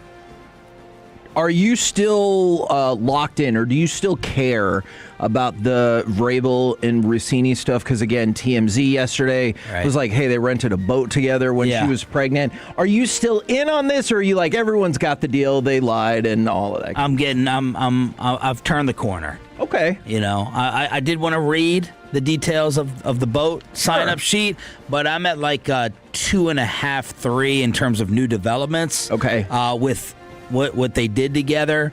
But I am still interested in her next career step and what happens with him, obviously, as Patriots coach. But in terms of, we found this reservation and here's pictures, I'm pretty much over it. You? Yeah, I think you did so. like that Patriot logo you showed me. I just thought that was funny. That's true. But, like, it's not under dispute anymore. Clearly, they were having a years-long affair, and they both lied about it. And so, like, I appreciate that TMZ is doing what they do, but I'm late. They missed on this big. They really did. They really did. They got to brush up a little bit on some of their. They got to do like flashcards, make sure they know faces. Corey, my football question for you is: what should happen with Caleb Downs' number as he has switched from 18 to now 13? Cowboy fans are directing. Look at that face. Cowboy fans like 13. No, Gallup. They're not happy though with Kobe Durant, because Durant has Downs' college number of number 2, and they're starting to go at Durant a little bit. So what do you think should end up happening here? Me and Bobby with the unpopular opinion earlier of tough Caleb. It's the way it is. You are a rookie. You want it, pay. Yeah, you are a rookie. You're gonna, and he's not gonna pay. He's too smart. He's financially literate. Wow, shots fired at Brandon Nimmo. Well, he wasn't a rookie. He also has lots of money. This is 13 looks like a it's a busted 18. Fourth wide receiver. It really does. It's just not a good number for them. He needs to go find a different number than that. I still like for him the single numbers are really sharp looking. So go find one of those. But I don't know why 13 sticks out for him in particular. We all like 5 is my number. But I've always been like, I'll use some form of 5. If it's 55 or 16, because 6 minus 1, whatever, I can figure it out. Mm-hmm. But this is 13 looks like a fourth wide receiver. It's not good for this guy. No, I'm not going to read. What was Ed Reed's number? 20. Go with 20. It's a very long Bobby tism on this topic yesterday. Yeah. But ultimately, I settled on 22, though. 22. 20 as well, not 20 as 22. well. I was like, damn it. Wow. Should Kobe Durant just give it to Caleb Downs, Kevin? No. Why would you just give up an asset for nothing?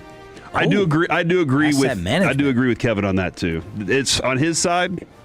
I wouldn't. I'd be like, all right, what are you going to give me? All right, let's continue. And it could be Or something fight to the even death. fun. Like, you could be like, take me to the fanciest place in the world. The or weird something thing like is- that. Introduce me to Rossini. The weird thing is Durant was 14 with the Rams and 14 in college.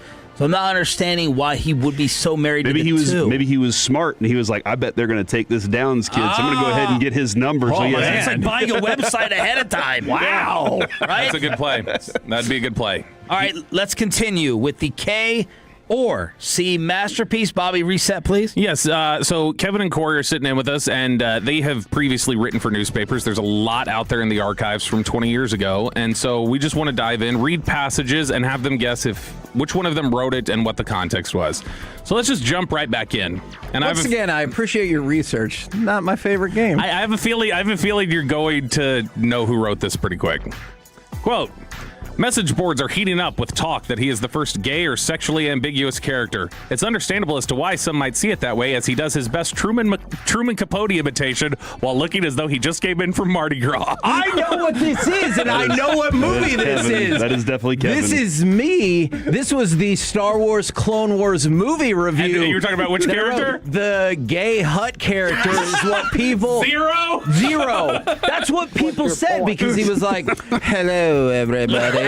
And I'm not saying that. Message boards. Yeah. That's how we talk. But Go you did look say it it's up. understandable. But is it confirmed? Is it confirmed? No, but like... I don't think they go out and confirm the sexuality of Star Wars characters, but I don't know. But like, he sounded just like Truman Capote, and so everyone was like, "It's the first gay Star Wars character," and I was like, "Maybe I don't know. It's a cartoon too." Very good. Knocked that one out of the park. That was Kevin Hagelin. Next up, that was a good movie though. When love is gone and there is no way that the hurt can be healed, most people decide to simply give up. That's me. That sounds very like. Yeah, that sounds like something I was probably romantic. in a place too. I'll go Corey, but I'm not positive about this one. I will tell y'all that was the opening line to an article. Sounds like me. That sounds like the way that I would lead a story. What are you ultimately settling with here, Hagee? I go Corey, but I'm not sure about this one. It is indeed Corey Majors, and he was writing you were writing about a marriage camp. Marriage camp can save rocky relationships with David Bishop. And I think, do you have the date? Because I probably had just gotten married. September of 06 or something. It looks like. Oh, wow. I got married in September of 06. Oh, there you go. Yeah, I just thought it was great that you were like, most people give up when times get hard. That's where we default to. All right, next year in Winners. K or C masterpiece. Who needs to raise money for pancreatic cancer research, heart health, or breast cancer awareness anyway? Hold on. That actually sounds like it could be a quote from one of my stories. I have a theory about this. All right, go ahead. About the research? No. I think it's me because I remember the Plano West tennis team was trying to raise money for one of their players' dads had pancreatic cancer. There you go. And the UIL said, no, you cannot create special shirts to raise money. So yeah, it was a really stupid opinion by the UIL. So I think that was me. That is the exact context. That was the exact article that Hagee had written. It was called New Charitable Guideline, Another Bad UIL Decision. And look at him. He's just like mean mugging here in the photo. It's not a mean mug. That's just his face. That is I like it. It was good. Bobby said he still looks the same today. Same thing. Still kind of mean. The dude who from the Clyde Shank. More update. He was also in Sports Illustrated. He was the first person from Texas to run a marathon on all 8 continents, all 50 states as well, and now has run over 700 marathons. Oh my God! It started with you. Yeah. It didn't. Corey J. Majors. He'd already done it. His story started where I think his father had a heart attack. And he was sitting on his recliner, and he was like, he needed something to do with the energy. I got to do something. Yep. I got to do something, otherwise I'm going to end up that way. And then he decided, I'm just going to go do marathons. K or C masterpiece, who wrote this for the newspaper 20 years ago? The opportunity for underage people to come into contact with adults who have ulterior motives has become more likely. That feels more in Corey's potential news purview. Yeah, that does feel that way. That's me. Or it could be just you, like, reviewing war games or something. Would you like to play a game? Yeah. I do not remember this one. I think that's the story. I think that's the story for that I wrote. It was a Corey Majors story. Do you remember why? No. This was a story that was promoting a conference that was coming to Mesquite or something, where it was like, oh, come out to this conference and learn how to protect your children from cyber threats because they got this new thing called the internet. I do remember going to that, internet's to that thing. Coming, John. I actually went to that thing. Yeah, that was because I had to be there to get those quotes and stuff too. Next one here. Dr. Mahmoud Emu elegantly articulated his pleasure. That's me. That's me. Is that the one about the opening of the mosque? It is. Yeah. Tell us about it, Greg Abbott. Elegantly articulated as pleasure was a choice, though, to describe it. All praise to Allah. I'm not going to lie. That is the drop that I was wondering if you would play when Sean goes, that was me. Mosque is beautiful. It was beautiful, by the way. It's still right over in the neighborhood. Next KRC masterpiece. Who Is wrote that by this? the Golden Corral? No, it was off of Legacy. Okay. There Next was one by Golden Corral. Next year, was this Kevin Hageland or Corey Majors? Quote, Chen's first coach said Chen lacked the physical talent and explosiveness for table tennis. I think that's Kevin. I don't think I did a ping pong story. I definitely wrote multiple ping pong stories, which is why I learned it was table tennis, and they did not care for the term Tell me ping pong. what the other stories regarding ping pong were about. Just an explosive ping pong and I'm just saying this as a matter of fact, is you had a really skilled number of players in Plano that were like excelling on the national stage at table tennis. So, I mean, when you're like in these national competitions, so that sounds like something I wrote. Yeah, it was about a ping pong prodigy eyeing more than national success. That was from August 8th, 2010. Yeah, because we had several kids from Plano, Allen area that like competed in national tournaments. I'm sure it's a wonderful story. There is not that much to write about a ping pong player. That's a lot, dude. Could have been an essay. Hey, it could have been a summer story. All right, everything shuts down in the summer. It could have been a summer story. Dead period. That's true. Your editing is a little lighter then. We got 3 more quotes to finish this out with. Quote, his son believes humans are a greedy, manipulative lot that will inevitably seek to destroy. Whoa.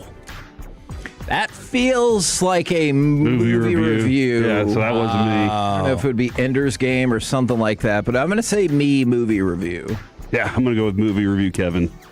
Hellboy 2, Fun, Flawed, and Filled with Foes by Kevin Hageland for the McKinney Courier-Gazette. Did you like the first Hellboy? Good title. I like the second one better. But you thought there was no reason for the second one. Yeah, but the second one ended up... You liked it, but you're like, there's really no reason to make this thing. For sure. All right, next one here. 2 more in K or C Masterpiece. We're good at this. Quote, the two grandmas who bought the motorcycles, the man sitting on the workout bench and singing Unbreak My Heart. That's good. Who did it? Oh, man. Yeah, I don't remember that. That does sound like a sentence I would structure, Read it one more time, though. The 2 grandmas who bought the motorcycles, the man sitting on the workout bench and singing Unbreak My Heart. I still think that's Kevin. It has to be Kevin. Corey's so sure about it. I want to know the context. Yeah, I see this one I'm stumped on. I guess I'll say me because that feels like a sentence structure, but I don't remember that one. Identity Relief, Freezing Files, Possible for Vets in Texas by Corey J. Majors, McKinney Courier-Gazette. And you said, everybody has seen the Citibank commercials about a victim of identity theft talking with the thief's voice, the 2 grandmas who bought the motorcycles, right. the man sitting on the workout bench saying Unbreak My Heart. That's a good commercial, That's a heck of a start, too. I will read that article. I was a good lead writer. I'll say that. And then finally, the last quote here in KRC Masterpiece. Quote, please fill it out or we are going to send 2 big burly guys in black suits to your door to rough you up. Who uses burly? Yeah. And are you guys the 2 burly guys? Could be. That sounds like me. Okay, I'm gonna go out on a limb and say I wrote it as an intimidation tactic about census. About this. That is exactly what it was. It was hanging, fed up with all the mail telling you, and the commercial saying, fill out the census. Fill it out already. He goes, I'm going to fill it out. Stop threatening me. But they made it sound like... It's like, how much money do you spend on Super Bowl commercials for the census? Yeah. That's government waste. Thank you for playing the I've game. always been against government waste. Or C, Masterpiece here on 105.3 The Fan. Let's see if the fellows are on board with me trading Kyrie and the draft pick. Oh. Crosstalk is next, but...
Chevrolet. If you're on the market, upgrade your vehicle. Get to Classic Chevrolet in Grapevine today. The #1 Chevy dealership in the world 3 years straight. They've got more new Chevys than anyone else, all priced to sell. Visit ClassicChevrolet.com. This is Texas. This is Classic Chevrolet. Together, let's drive, relax, enjoy the difference based on new Chevrolet registrations 2023 through 2025. Props for the KNC Masterpiece, not just for the extra special hour today because of Rangers baseball at 11, but Bobby Belt and later Jake Reedma could not stop raving all day long about Brian Ray in studio with you guys. Brian Ray is awesome. And that was one of the things, and I know you love this as well, Corey, is when we kind of had finished out our 2 hockey segments, we asked him if he wanted to stay, and he wasn't like, well, I don't know. He's like, heck yeah, I'll stay. He's like, I got nothing to, I keep teacher's hours. He was like, I got plenty of times in off season. He was awesome. He texted yesterday, said thanks a lot for having him on. And I'm always like this whenever our friends become more than guests, because we have lots of friends in this business. Whoa. Not we. I was talking about all of us in the station, Sean. Well, we're well in ourselves. Yeah, well us. Choppy's got a lot. Whenever they become more than just somebody we get on the phone and talk to for a few minutes, and they become part of it, that's where it's really fun. And we had a lot of fun with him yesterday. He was awesome. What's coming up on today's show? Man, who knows? Because we have 1 hour to do radio. Oh, yeah. Multiple segments, and every segment is the goal. And I think we're trying to accomplish is trying to get back to the high we just got from the game we played for 2 seconds. You know what I think you should do as a future project, Corey, is write a coffee book about your opening segments. Okay. I don't know where you're coming up with these topics. I don't know. You have me second guessing starting our show, the Sports Highlight, because I am listening. Big game for the Rangers, or you know what pisses me off about knives? Why are so many people have a middle name Allen or whatever that was the other day? So, Nicole. He can't process that as a J guy. Yeah. So I'm like, you should just make a coffee book of these random show openings that are conversation starters. Kevin, there's a shocking amount of people who responded about the Nicole thing. 2 things I would think there, Kevin, regarding that. One, I don't think Kevin has a clue they're ever happening. Really? Sometimes it's right before the segment. I'm like, let's talk about this. Your reputation is that you're supposed to be irritated over this. Yeah, you stupid. Because he's trying to do his Don't show. do that. He's trying. But he doesn't know what I'm going to say. I just kind of randomly do that. And then I think a long time ago, it was our boss is very much like, get to it, let's go. But we did it a couple days, and the Tolos got into it. Yeah. So we just do what the Tolos tell us to do. All right. So at 7:20, you got something? I was just going to say, you were talking about that's a different way, and you've got it all so structured. What would you say is the most unstructured part of the show every day? Where you're just like... Us? Yeah. I don't think we don't usually have, I think crosstalk probably. Where we just kind of come into it. Everything else is... by the book. Yeah, I gotcha. Normally. Tight. Yeah. Got to keep it tight. Lock it up. So... both in radio and otherwise. What? Or what are you talking about?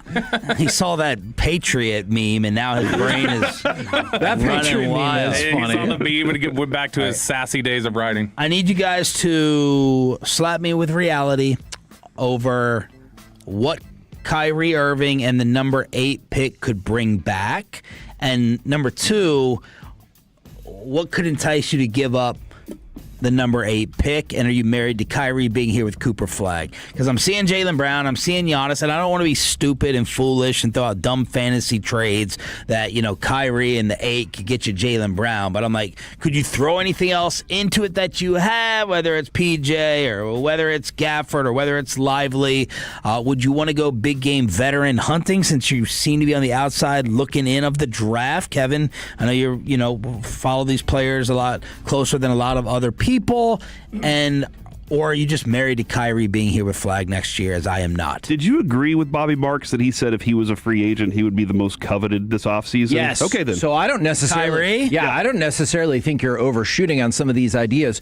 Do you covet any of the top 3 players? Like DeBonsa, Peterson, or Boozer, do you covet any of those players? Of course. Okay, so... But I'm saying decide this after the lottery this weekend. So that's what I want to know is, would you be more interested in trying to make a run at one of those trading up to get one of those guys with that combination of things? That's what I'm curious about. I'll answer your other question too, though. I mean, I'd rather have AJ than probably Jaylen or Giannis. Okay, what if it but was? That's really shooting high. What if it was for pick 3 and you knew it was going to end up being Boozer? Would you? I don't love. Okay. Yeah. No, okay. Now I'm running out Nimhard with Flag and Boozer. Yeah. And he ended up really hating Boozer from watching, or not hating, just not seeing the superstar when you watched him in the tournament. I think that's fair. So do you think it's reasonable to be able to move up there with what? Yeah, absolutely, I do. Because it will depend on who ends up getting the top 3 or 4 spots. Yeah. But that's one of the great things about this draft is if you're thinking guard, then you would probably be willing to trade back if you're one of those top 3 teams. But why would any of those teams above you need or want Kyrie Irving? He's still a great player. And Yeah, a but they're not superstar. in those. They're not in that mode. They're not in that mode though. You know what I mean? So I think I hear you for sure. Like Washington, they're not going to need. Washington, I think, would they got trade probably too. be the least. They don't have a clue what they're doing in Washington anyway. Washington loves to take our veterans that we want to trade off. They took Porzingis, AD. I guess the only good point. one, You got a good point here. The only one I think you could make the case for is Carlisle, because Indiana, if they, it's supposed to be more win now, but Tyrese handles the ball there. Brooklyn, no. Utah, no. Maybe you can Sacramento to do something stupid, but you're just moving from 8 to 5 as things stand right now. But yeah, I'd be interested in that. What, Atlanta? Yeah, I was just thinking about Atlanta. I'm not sure the contract for McCollum or how they think that would work. But I think the other argument would be most teams feel like even if you're rebuilding, you need that veteran, stable presence to lead you to the next level. Which is a lot of people's argument for Kyrie here. Yeah, I was going to say, which would beg the question of why you would make that deal. But depending on how the lottery falls, like let's say one of the top 3 teams is like, hey, I really want a guard, but I really do love, whether it's Brown or Acuff or Flemings or Wagler, then they might be more open to being like, hold on, so I can still get one of those guards and Kyrie for a player, and there'd be more to it, but yeah, I think you have some potential. I would caution everybody about Giannis, and I know that's going to sound insane, but this is the same problem with the Anthony Davis deal. Outside of everything Luka involved, like we all concede all of that. But the Mavericks are trading. Didn't. Okay, well, shut up. The Mavericks were trading for a version of Anthony Davis that didn't exist anymore. So if you trade for Giannis right now, you are still trading for a very good player, but you might be trading for a version of Giannis that doesn't exist. And I am very surprised at the games played since 2019. Very surprised.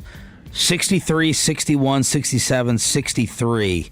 He didn't touch 70 games since 2019 until the 2023-24 season. He played 73, then 67, then 36. There are still 82 games in an NBA season. And he's not the same dominant defensive force that I think people are thinking of. Yeah, I heard you taking shots yesterday. Just like they did with Davis. I've got a question for Kevin about these draftable players, because you're I would say a reasonable Duke fan. That you can assess, like, that guy's either going to make it or not. You were very high on Cooper Flag. What are, like, the percentage chances? I know he's projected to be. What are the percentage chances you think Cameron Boozer ends up better than Carlos? Carlos Boozer was not a bad basketball player. Because at his peak, he was like a 2010 guy. Yeah, 52%. So I think, and I don't know that's good enough that's what I'd want to pick in the top 3. And that's kind of a cop-out. And look, I can see if you think... how many of them are more than 52% in this draft? And see, that's the thing. I think you can make that argument for Wilson, Acuff, as long as you don't care about defense. Yeah. Brown, I think, is a really intriguing one. But, I was having this conversation with Skin the other day. I think Cameron Boozer will be in the NBA for a really long time, and I think he will be a very usable and helpful player. But I don't see the superstar potential like you were mentioning, Sean. I'm with you on that. The superstar potential for, I think, DeBonza and Peterson is way higher, and I might even argue at least 2 or 3 other players in this draft. So he's going to be Emeka Okafor. Oh, he's better offensively than that, but I get what you're saying. Is a Cooper Flag-led team a more team-oriented game than it is a superstar-led team? I don't know about that, but I think what would make the fan base upset is I think that is more of a hard reset of it's going to take a few more years. Whereas if you heard Ujiri the other day, if you pair up Cooper Flagg with Kyrie Irving, which I think is an unbelievable pairing, they believe that, like, hey, maybe we can take that, our draft pick, PJ, Gafford, whatever, and, like, be in the playoffs now and keep building. Whereas if you trade him off for a draft pick... What's Kyrie bring back by himself? What do you think the value is? As in another player or the trade, whatever the pick? Let's say pick. I think you could pick up at least 2 more first rounds. 2 firsts? Yeah. What you need. Whoa. You absolutely need 2 firsts. What did AD get 2 firsts? Yeah, no, you could definitely get first. It's just the trick of threading the needle of what those firsts are. Right. You know what I'm saying? Wow. Defense wins championship. Yeah, no, by the way, I think you could definitely get that. How many did they get back for AD? 1 or 2? 1. At the end of the first, Yeah. right? Yeah. 30? Yeah. No, it was a 2030. No, it was 2 firsts. It was a 2026 first and then a 2030 protected first rounder. Protected, yeah. And that's maybe you are the NBA cop. That's the part of King of compensation. King of compensation. Okay. Yes. That's Boys, the part of threading the needle. Thank you so much. I now feel like Dawson, where I didn't have to do anything.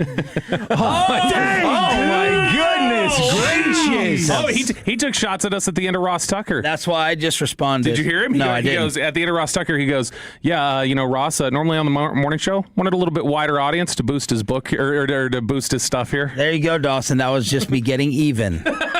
That's it. Boys, thank you so much. Rangers baseball, the finale in New York with the KNC Masterpiece leading you up to it right here on The Fan.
One, Dallas, Fort Worth. Let's go, Cowboys. An Odyssey sports station.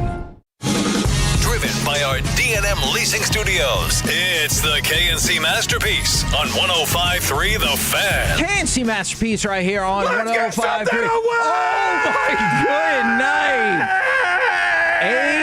877-881-1053. I did not know that was going to happen right now. Oh, man. Caller number 10. Your opportunity to win a pair of tickets to go see Young the Giant on July 11th when they come to the Pavilion at Toyota Music Factory. You can buy those tickets from Live Nation, or you can win them for free right now while the intro is still playing. 877-881-1053. You got me, Kevin Hagel, and man, Corey Majors, the famous Alec Medford. 877-881-1053. Also the Frankel and Frankel Injury Attorney text line, or the Twitch, or the YouTube. We got an hour. Let's go. NFL Are you going to do the whole show that fast? No. Because I can't. No, that was just, that was impressive and kind of jarring. All right, we're going to start with some mini NFL overreaction or reality that you've now boxed Alec out of this segment. Sorry, Alec. Overreaction or reality. With Chicago surging, the Detroit Lions have missed their Super Bowl window. Look, man, I think this is a reality in like the first form, but there's also, injuries can happen all over the place, lots of things. But Ben Johnson, I think, set the foundation really well last year about how competitive they want to be. And also, now don't you feel like Caleb Williams, disregard everything else that happens, but in a clutch moment, he can deliver a throw. Yeah. And I think that's one of the things. I do. Yeah, I think that's one of the things that, like, he gained a little more confidence last year in that they have a play ready at the end of a game. And they've probably been setting it up most of the game for just in case that happens. Ben Johnson is one of those kind of offensive coordinators. So, yeah, I think that Detroit, they're going to kind of scramble to rebuild and refresh what they are. The mindset of toughness that Dan Campbell came in with was built. But now you have to navigate we've been here for a while. How do we reboot that? And they're still in honeymoon phase in Chicago. NFL overreaction or reality. The Jets or Steelers have the saddest quarterback room in the NFL. Now, CBS says it's the Cleveland Browns, and that's just absurd. They have the most more quarterbacks. Yeah, they have the most wonderfully ridiculous quarterback room in the NFL. So I say overreaction or reality. The Jets or Steelers have the saddest quarterback room in the NFL. All right, so you're saying that Geno Smith and Brady Cook and Cade Klubenik and Bailey Zappi are sad? Correct. And Aaron Rodgers and whoever else is in that room, Mason does Rudolph, it even matter? Will Howard and Drew Aller. Doesn't matter. It's Aaron Rodgers, Kevin. Sad. Wish he would be retired, honestly. And he still could. Those are the two saddest. I'll say it's still the Jets, though. Okay. Although Aaron Rodgers does not look But good. it's one of those two, then, right? Okay. Okay. Overreaction. Let's just get everything in today. Overreaction or reality? Alec, since I don't know if you knew that was going to happen or not, I'll start with you on this one. It was his idea. Oh, was it really? It was. Brilliant. All right. You know what, Corey? Now I'm going to start with you again. Overreaction or reality?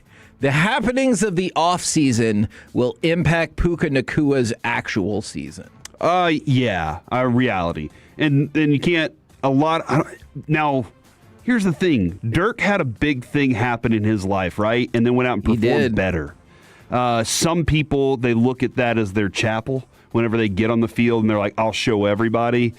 Some people, the questions that come up become too much to deal with. I think that's what's going to happen with him for a little bit, unless the team protects him. If the team protects him, then there's going to be questions in the locker room, but I think it's going to affect him.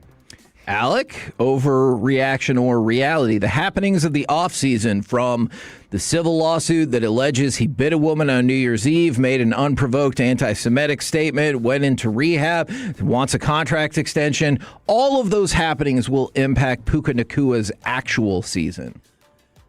Reality, I think some part of it has to play into it. I mean, they were just talking about the same thing with L'Jarius Sneed. His situation in Tennessee after getting traded there by Kansas City, he had a legal issue come up, and that was the first thing that you saw from his lawyer and from the national media was like, okay, now that he has this off of his shoulders, he can finally focus on being a good corner in football again. So yes, those things do have a way of impacting your game because I mean, it's real life. Real life can suck sometimes. Yes. And it gets in the way of your work product every now and then because he's human and we've seen he's pretty vocal, he's pretty emotional. So I wouldn't be shocked if that was the case. All right. Now, we said we're going to try to cram multiple segments into every single segment. So, Alec, would you please give me cut number 3 and let's fire up the NBA and NHL playoff super segment. Here's Byram right up the middle with a shot. Scores! Bo Byram bangs it home with 10:59 remaining in the second period, and the Buffalo Sabres are up 4-1 in Game 1. All right, Corey, are you excited that Buffalo won Game 1? And also, what the hell are you reacting to over there? Jim Nill did say disappointed, blah, blah, blah. All right, we get it. But the golden ticket is back, and I know that was a big deal for us last year. Yes! Yeah, buy a ticket for the game on May 11th. And then if Texas Rangers. If the Rangers win, you get a free ticket to the next game, and each home win equals another free ticket until they lose. And remember what happened last time. Oh, my God. Last time with the golden ticket, when they lost that first game, they said, nope, you get a free ticket to the next one. So even when they lost that first one, that was why I did that. Yeah, I think that is very exciting. All right, so you have two options. You can talk about your excitement about that. Okay. Or your excitement that Buffalo won Game 1 of their Eastern Conference semifinals. I am excited for Buffalo. They looked like the better team immediately in that game last night.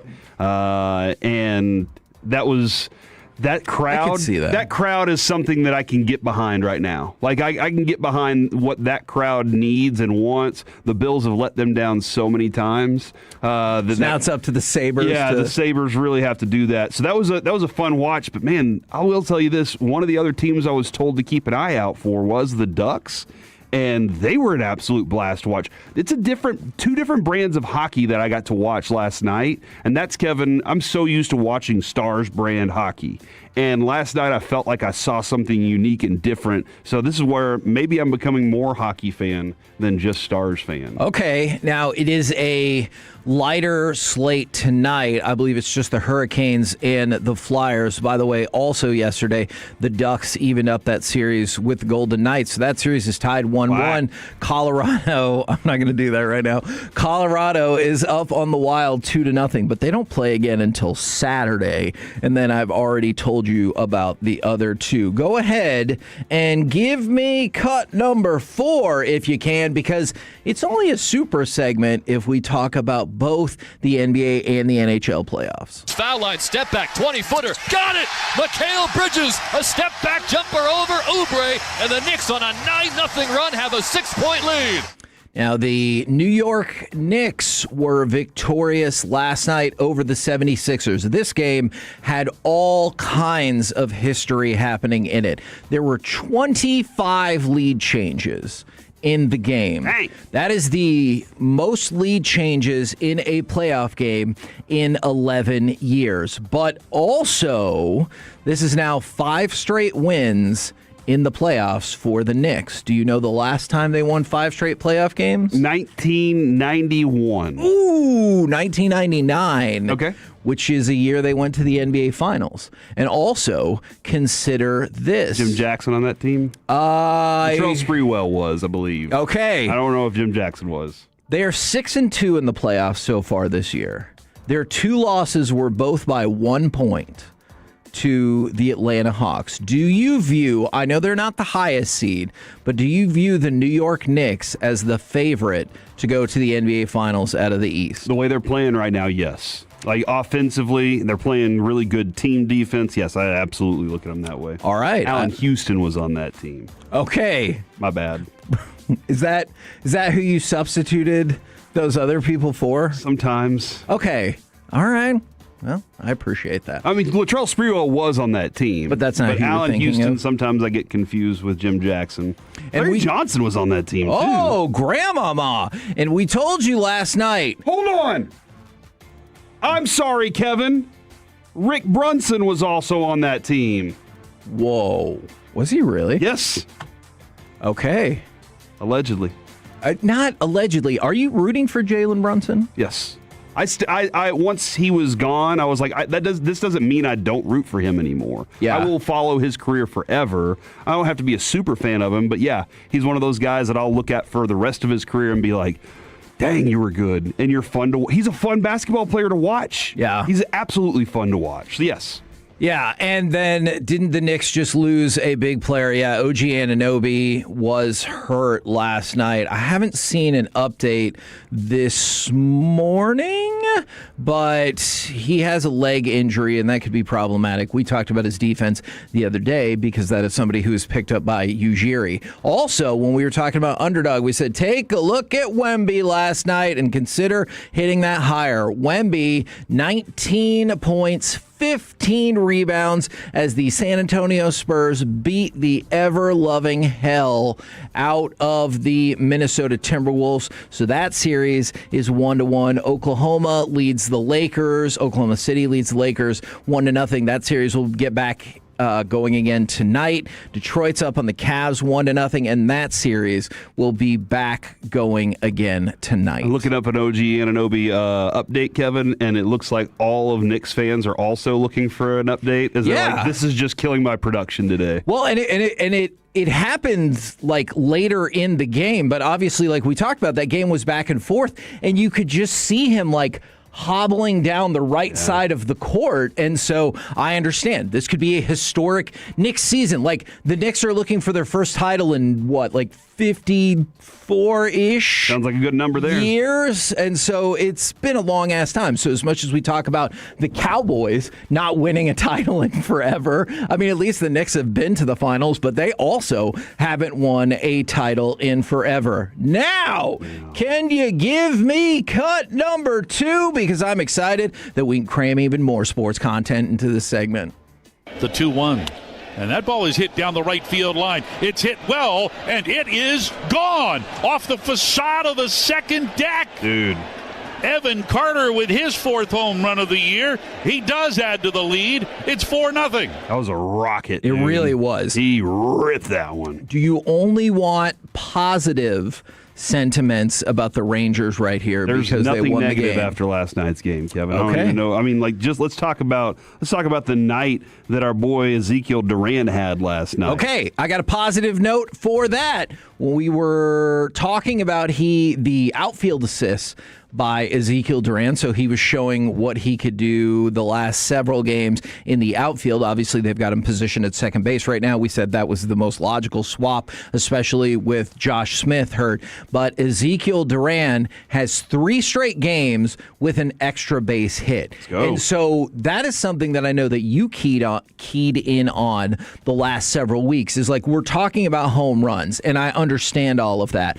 But his ability to get doubles as well, 2 in the last 3 games, with the other game being a triple. And so he's also walked in 2 of those games. So he's getting on base, but he's doing the other thing that you said is, please, please, please bring this team some extra base hits. Doubles into the gaps, baby. Like that's what we're really aiming for, because whenever you're hitting the ball like that, Kevin, home runs will come, but it's driving the ball into the gaps. Those are if you've ever swung a baseball bat, you feel it the best. Those are the ones that you really put a lick on. And that means also now you're in scoring position. And immediately you're making a pitcher uncomfortable, not just by being on first base, but being at second base. Whole team's having to think about this right now. So, yes, him doing that, very positive thing. They jumped on Warren last night. They got after him pretty quickly. Which is the second straight day they've jumped on a Yankees starting pitcher. And he had a ton of pitches by like the 3rd inning, dude. And I was sitting here going, I think he threw 27 pitches in the 3rd inning. And and you could see that wear on him as the hitters were coming up to the plate too. I'm a little sad that Josh Young went 0 for 5 with 3 strikeouts last night. One of them he was like, that's absolutely a ball. ABS, give it to me, and they were like, no, it's a strike still. He's like, dang it. But I could see, like, I understood the pitch it tailed in on him, but I was a little upset to see that he went 0 for 5. It looked like he was trying a little too hard last night. Calm down, get back up there, do your thing, buddy. Was it the Seager home run that was attributed to Jason Dominguez on the broadcast? First of all, obviously Jason Dominguez plays on the other team, but yeah, nice. So for the Rangers, this was the most, and credit to Jared for this stat. Jared is the person who can find these kind of stats.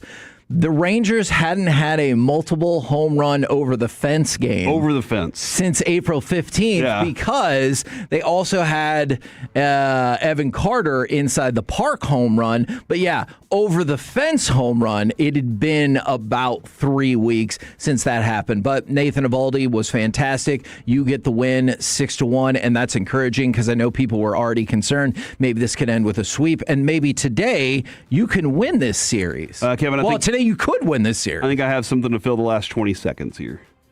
Leah Simakopoulos. Jim Nill says he wants Jamie Benn back, but he's giving Ben a few weeks to decide whether he will be back. If he comes back, he will be the captain. All right. Look, man. I think we talked with Brian Ray about that. We heard from the GM. I don't agree, but doesn't matter what I think. This is where you have to ask more of the captain and just say, we need more from you. I just don't want us to find ourselves in a situation once again where you're like, hey, this is the most logical person to put on the bench. Yeah, no, I understand that. Brian Ray told us what his thoughts were regarding the people and how they feel about him. Jim Nill, if he feels that way, I get that. But you kind of have to say, all right, we have to ask more out of what we're getting from you. Yeah. Yeah, that's interesting. We're the KNC Masterpiece right here on 105.3 The Fan. Coming up next, it's time for baseball nuggets, but it's also time for gridiron gravy right here on The Fan. When your friends say, hey, did you...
Frankel and Frankel. If you've been injured in a car or truck wreck, call Frankel first, 214 or 817-333-3333. With Frankel and Frankel, there's never an out-of-pocket cost. They only get paid when you win. Frankel and Frankel, the go-to car and truck wreck attorneys in Dallas. KNC Masterpiece back here on 105 through the Fan. We'll be leading you up until 11 o'clock.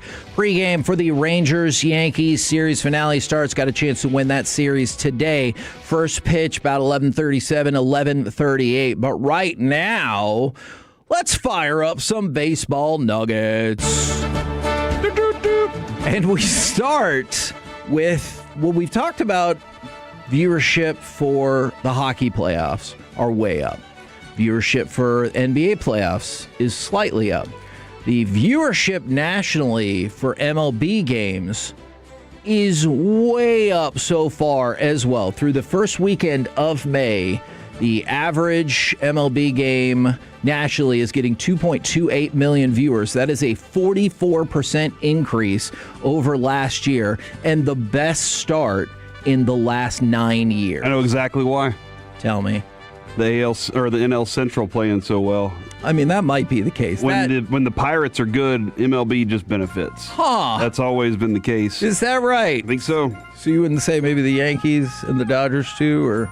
Dude, they've been good, all right? And what were the ratings like? I mean, the World Series ratings were good. Yeah, so guess it carried over, but now that the Pirates are good, boost. Okay. I also added to that how competitive the AL is. You know, and how much it just means more in the AL West. Uh-huh.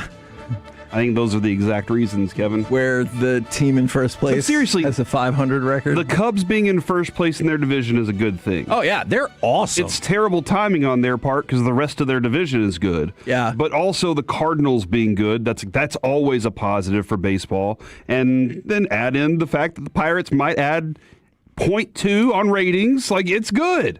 So I'm sure the Dodgers leading the way is good for MLB. Same with the Cubs. They might prefer if the Mets were in first place, but having the Braves there is the not Braves so bad. too, yeah, for sure. And then having the Yankees in first place, of course. And we'll get to Braves are a media hotbed. Some more of the confounding comments from Jim Nill in a few minutes. Okay. But let's go back to the Dodgers. Andy Pages is the second Dodgers player this season with a 3-run home run. A 3-home run game. There we go. That other one would be confusing. A 3-home run game. Max Muncy did it back on April the 10th. Do you know no other player in Major League Baseball has a 3-home run game this season? Not one. Nope. Not Jake Berger? No, stop it, because I see where this is going. Unfortunately, we don't have time for that today. No, just the two players from the Dodgers. Let's go from the Dodgers to the Yankees. Aaron Judge hit his 15th home run in, well, you probably saw it or listened to it right here on the Fan. And he's done that in the first 37 games. That's the quickest he's ever reached 15 home runs in his career. And he's the fastest Yankees player to get to 15 home runs since A-Rod in 2007. He might break the next record this year. You think now he can do it? I think now he might be able to do it. Let's see if the pace stays like this. But this is such a good start, and I think he just kind of picked up where he left off. The dude's in the zone right now. That was a rocket last night too. But it meant nothing. Nothing. Because they lost. They lost. They're losers. Now yesterday, after last night, damn, you talked about positive dadding moments. Then we go to Matthew Boyd, who is out for the foreseeable future after undergoing meniscus surgery. He said he hurt himself while sitting down to play with his kids. Is that Alec dadding too hard, or is that just a dadding failure? I think it's dadding too hard. Okay. You can mix in some bad luck there. I bet true. He was probably going for that crisscross sitting position. Crisscross applesauce. Exactly, and something used to just have a different name. Yeah, it was just his time. It was just his time. Yeah, man. Listen, dude. I threw my back out rolling out of bed the other day. All right. Sometimes being a dad does wear on you a little bit. Okay. But thanks to Men's Tea, you can recover faster and get back to what you really want to do in life. And Corey, they put out the straw poll for the first MVP rankings of the season, and you're going to be shocked. Yes, you're going to be shocked at who's leading the way. In the American League, it's Aaron Judge. What? In the National League, it's Shohei. Really? But did you actually know in the American League, It's Aaron Judge? Aaron Judge is tied with Yordan Alvarez. Oh, okay. Which he is off to a he's playing really well. hellacious start. He won't do it. He'll get hurt. And his team is 15-23. Means more in the AL West. I'm telling you, but for whatever reason, baseball doesn't really care where you finish. It's just what you're actually doing on that team. And a lot of times, are you really the MVP of your team? Yes. What could they do without you? That is, well, man, that is a fair point. They might be 5-23 or 33 or whatever it is. All right, we're going to get to Gridiron in just a minute, but Jim Nill has spoken, and we should probably listen, even if you don't like what he says. All right, Kevin, do you want to know more about Mikko Rantanen? Sure. Mikko Rantanen had an MCL tear coming back from the Olympics. No surgery needed to heal that, according to our friend Brian Ray. Brian Ray also said on Robertson, I think this is the one that everybody's like, okay, let's get rolling here. My plan is to reach out to his agent in a week or so. That's not Brian Ray's plan. That's Jim Nill's. Oh, okay. Thank you. I bet Brian Ray's probably already reached out. Clarifying that. He said, we drafted him and developed him. We think he will be a Dallas star for the rest of his career. Do you think that that? is his line. I'm asking now Corey Majors. I don't think Jim Nill's a liar. And I think Jim Nill, he likes the player, he likes the core, he likes the nucleus, and he wants to do what he can to make that happen. And I don't think a lot of agents go out there and try to surprise these guys. But I think he's going to get what's fair. And I think they're going to offer what's fair, too. So my question about that is, are you concerned at all that there's now a giant gap in what's fair, because there's a lot of these contracts right at $12 million, and then Kaprizov got $17 million, and that feels like it threw off the entire market? Yeah, and I don't know if his agent is we want to compare it to Kaprizov, or we want to compare it to how the Stars nucleus is. Right. If he likes Dallas and he wants to be part of Dallas and he's being paid $12 million. Maybe that is fair. Maybe that's exactly where it is. So I think that I just don't think Jim Nill goes out there and BS's people. No, I agree. And I think he's saying that publicly as this is our plan. I believe in his mind right now, he believes that. But what the agent thinks, what the player thinks, that I don't know. Yeah, that's true. And then he said on Ben, he's definitely the captain, which I know that is making a lot of other people upset right now. Is that going to be the number one thing that comes out of his entire discussion today, right? That Ben is definitely the captain? Yeah, probably so. There were some other notable injuries. Beck had a sprained shoulder in the playoffs. Bastian, broken finger. Bischel, sprained shoulder in the playoffs as well. Oh. And Foxa, concussion at the Olympics. Foot laceration after he returned. May need further surgery to address a cut ligament. Freak accident there. Heiskanen, oblique tear, as we already knew, and a sprained ankle. Jeez. Hence, with the double hamstring tear, had a setback in recovery. And Lundqvist developed a concussion from the skate laceration on his face. Now that makes the most sense in the world. That was horrifying. Are you most shocked that we got to know specifically what the issue was? Because now they're the season's over, I can tell you. Are you now? Yeah. Yeah. Oh, yeah, absolutely.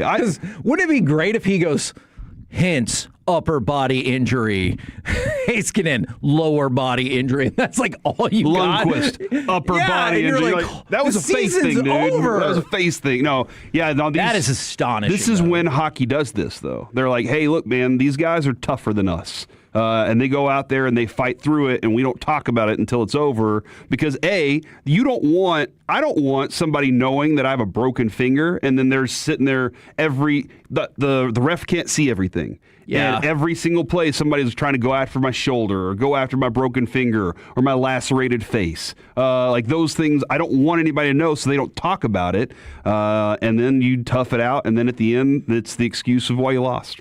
Okay. But those are tough injuries, dude. No, hockey players are still gladiators. You're right about that. And I think all of that's interesting. I think the number one thing people are going to take from all of this is that if Jamie Benn comes back, he is the captain. By the way, Alec, I forgot to give you maybe your favorite update in baseball nuggets. Framber Valdez has been suspended for 5 games for being a baby. Now, they said it's because he hit that batter on purpose. But really, the subtext of it is for being a baby and maybe worse. That's right.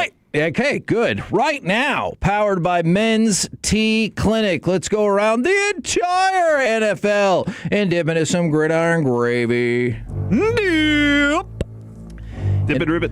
And we start with me hating myself for giving you this update. Aaron Rodgers will be in Pittsburgh today to visit with the Steelers. Do you want any further updates if they make any decisions, or do you want me to try not to speak of this again? Well, let's just move on. Okay, fair enough. All right, let's go to Caleb Downs. I'm so glad you said that. Caleb Downs, officially inked. Here are the numbers. 4 years, $28.95 million. I know they had already... A year? No. Oh. Total. Cool. Here are going to be his cap hits. And I just want you to think, this is why the draft obviously is so important. If he gets to the level of how good you think Caleb Downs can be, here's cap hits. This year, $5.2 million. Next year, $6.5. Next year, $7.8. 2029, $9.2 million. And that's why, in case you didn't know, if you crush it in the draft, you're saving so much freaking money, which is what this organization needs to do because they still struggle with the salary cap. Yeah, nail the draft down. Do it right. Indeed. Use that fifth-year option. Yes. Oh, my gosh. How sad would you be if we didn't pick up his fifth-year option because you looked at it and you're like, he's just not good enough? How would you be sad, more sad, if they won 2 Super Bowls in that time and he was like, I'm not going to sign the fifth-year option. I want a bigger, longer contract. Fine. If he's a part of it, I'd be like, great. You can have whatever you want. Everybody on the team can have whatever they want. Here's 7 neighborhoods in Dallas. Yes. All right. So, look, I've always thought you should figure out a new way to circumvent the salary cap. Do you believe this year there will be a first-time rushing champion? I can give you 5, perhaps the primary candidates for will there be a new first time ever rushing champion this year? I present to you 5 options. Okay. Although you can pick from anybody who's never won a rushing title. Javonte Williams. No. Oh, hater. No, I think he's going to be a top 10. Last year, career high, 1,201 yards. If he makes the same jump again that he did from his previous career high, that is probably not likely. But if he did, he could be a rushing champion. Omarion Hampton. Last year, giant disappointment because he was hurt half the season. I think that could happen. Only 545 yards. All right, so you put... Good offensive coordinator. Hampton above Javonte. Yes? Yeah. All right. Breece Hall. Breece Hall last year, career high 1,065 yards. He finished 15th in rushing. Man, you know, if Geno Smith couldn't get Ashton Genty more yards... How's he going to get Breece Hall more yards? All right. Do you put Hall below Javonte? Yeah. Okay. Good job. Jeremiah Love, the number 3 pick. The Arizona NFL Cardinals. draft for a team that may or may not give a damn about quarterback. Mostly may not. I think I would put at the moment in the top 5. I would probably have him 4th. Okay. But I think he's going to get lots of run. It's just he's still a rookie. All right, I saved the best 2 for last, or else this would be a depressing list. Jahmyr Gibbs. Last year, Jahmyr Gibbs, 1,223 yards, 7th in the league. The year before, he was 5th in the NFL. Do you believe Jahmyr Gibbs could win his first ever rushing title? Does he go to the top of the list? He's at the top of my list right now because Jahmyr Gibbs... David Montgomery's gone now. Now, I know Isaiah Pacheco's there and they have some other names, but this is a dude who they already want to use him in a variety of ways, and he's explosive. He picks up big chunks of yards at a time. They're going to make him a even bigger feature in this thing. Now, my question is, because he split time with Montgomery the way that he did that give him the legs to do that stuff late in games? That is Will he still that's a have possibility. That? But I think he'll be the dude. Now, I saved the best for last. Bijan Robinson, 1,478 rushing yards last year. That was 4th best. The year before, he was 3rd best. Would you put Bijan Robinson at the top of this list of most likely players to win their very first rushing title?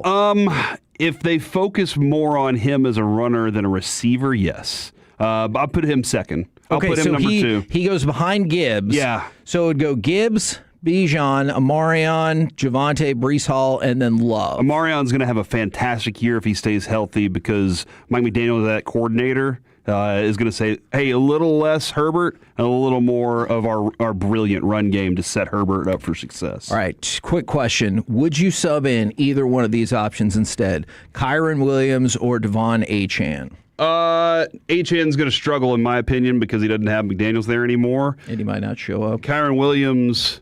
Kyron Williams I'd put him top 6. 1250 last I'll put him year. top 6. All right. You're out, Jeremiah. But Matt Stafford still slings that sucker around. That is true. We're the KNC Masterpiece right here on 105.3 The Fan. Coming up next, the Texas Rangers game that was and looking ahead to today's series finale. Next right here on The Fan.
market to upgrade your vehicle, get to Classic Chevrolet in Grapevine. The #1 Chevy dealership in the world 3 years straight. They've got more new Chevys than anyone, all priced to sell. Visit ClassicChevrolet.com. This is Texas. This is Classic Chevrolet. Together, let's drive. Based on new Chevy registrations 2023 through 2025. The 3-0 offering. Seager swings and hits one high and deep to right field.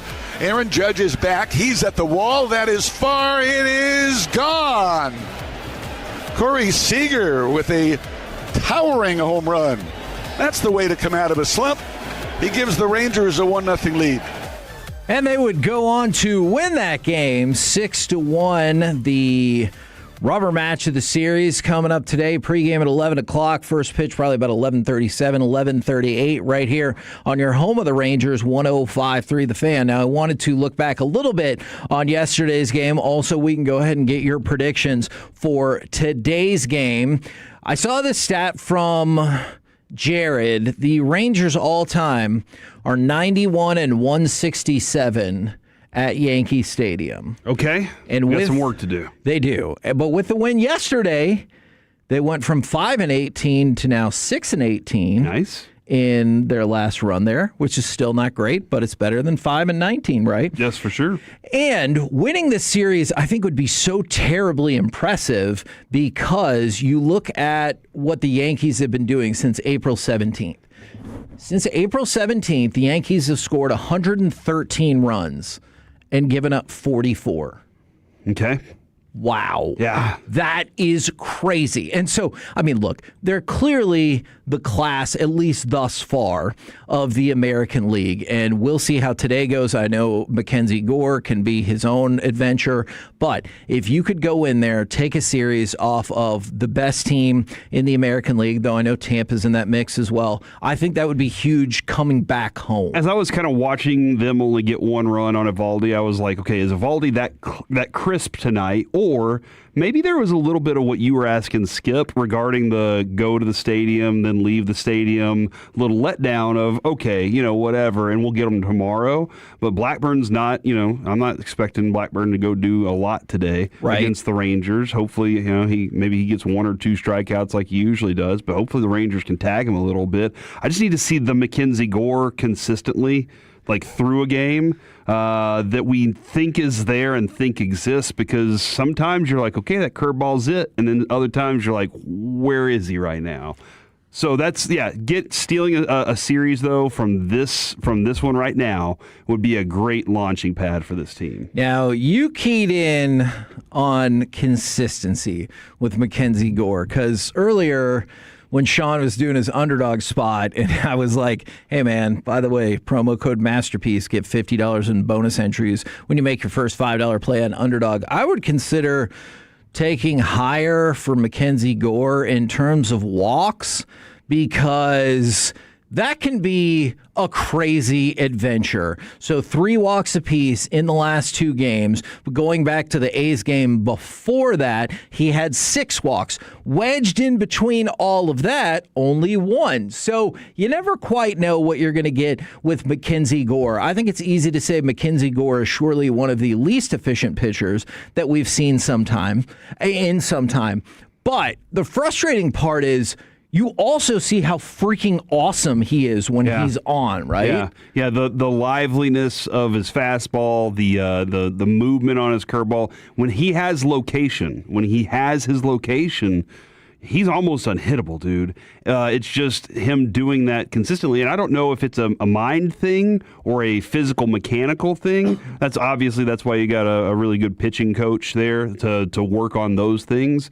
But if it's a mechanical thing, I think that can be corrected. If it's a mind thing, that's something that you have to work on with the guy over time, of getting into that mindset the way that Grom is at times, when he's just like, all right, I got to go out there and take a game over, because he has the stuff. And that's the great thing, Kevin, I think about all these pitchers. They all have the stuff. It's just making sure their mechanics go along with what's going on between the ears. And from the 940, I didn't realize it was this staggering, but it makes sense. The Yankees are 15-3 in their last 18 starts, and 2 of those 3 losses are to Evaldi. And I know Evaldi has been fantastic, especially as of late against the Yankees. But for what you were saying about Mackenzie Gore, here's the thing that I'm going to keep an eye out on. And I had not particularly noticed this until Evan Grant brought it up. Right. Once he brings it up, Evan Grant, much like Jared, I feel like is a must follow, must pay attention to during the Rangers season. Is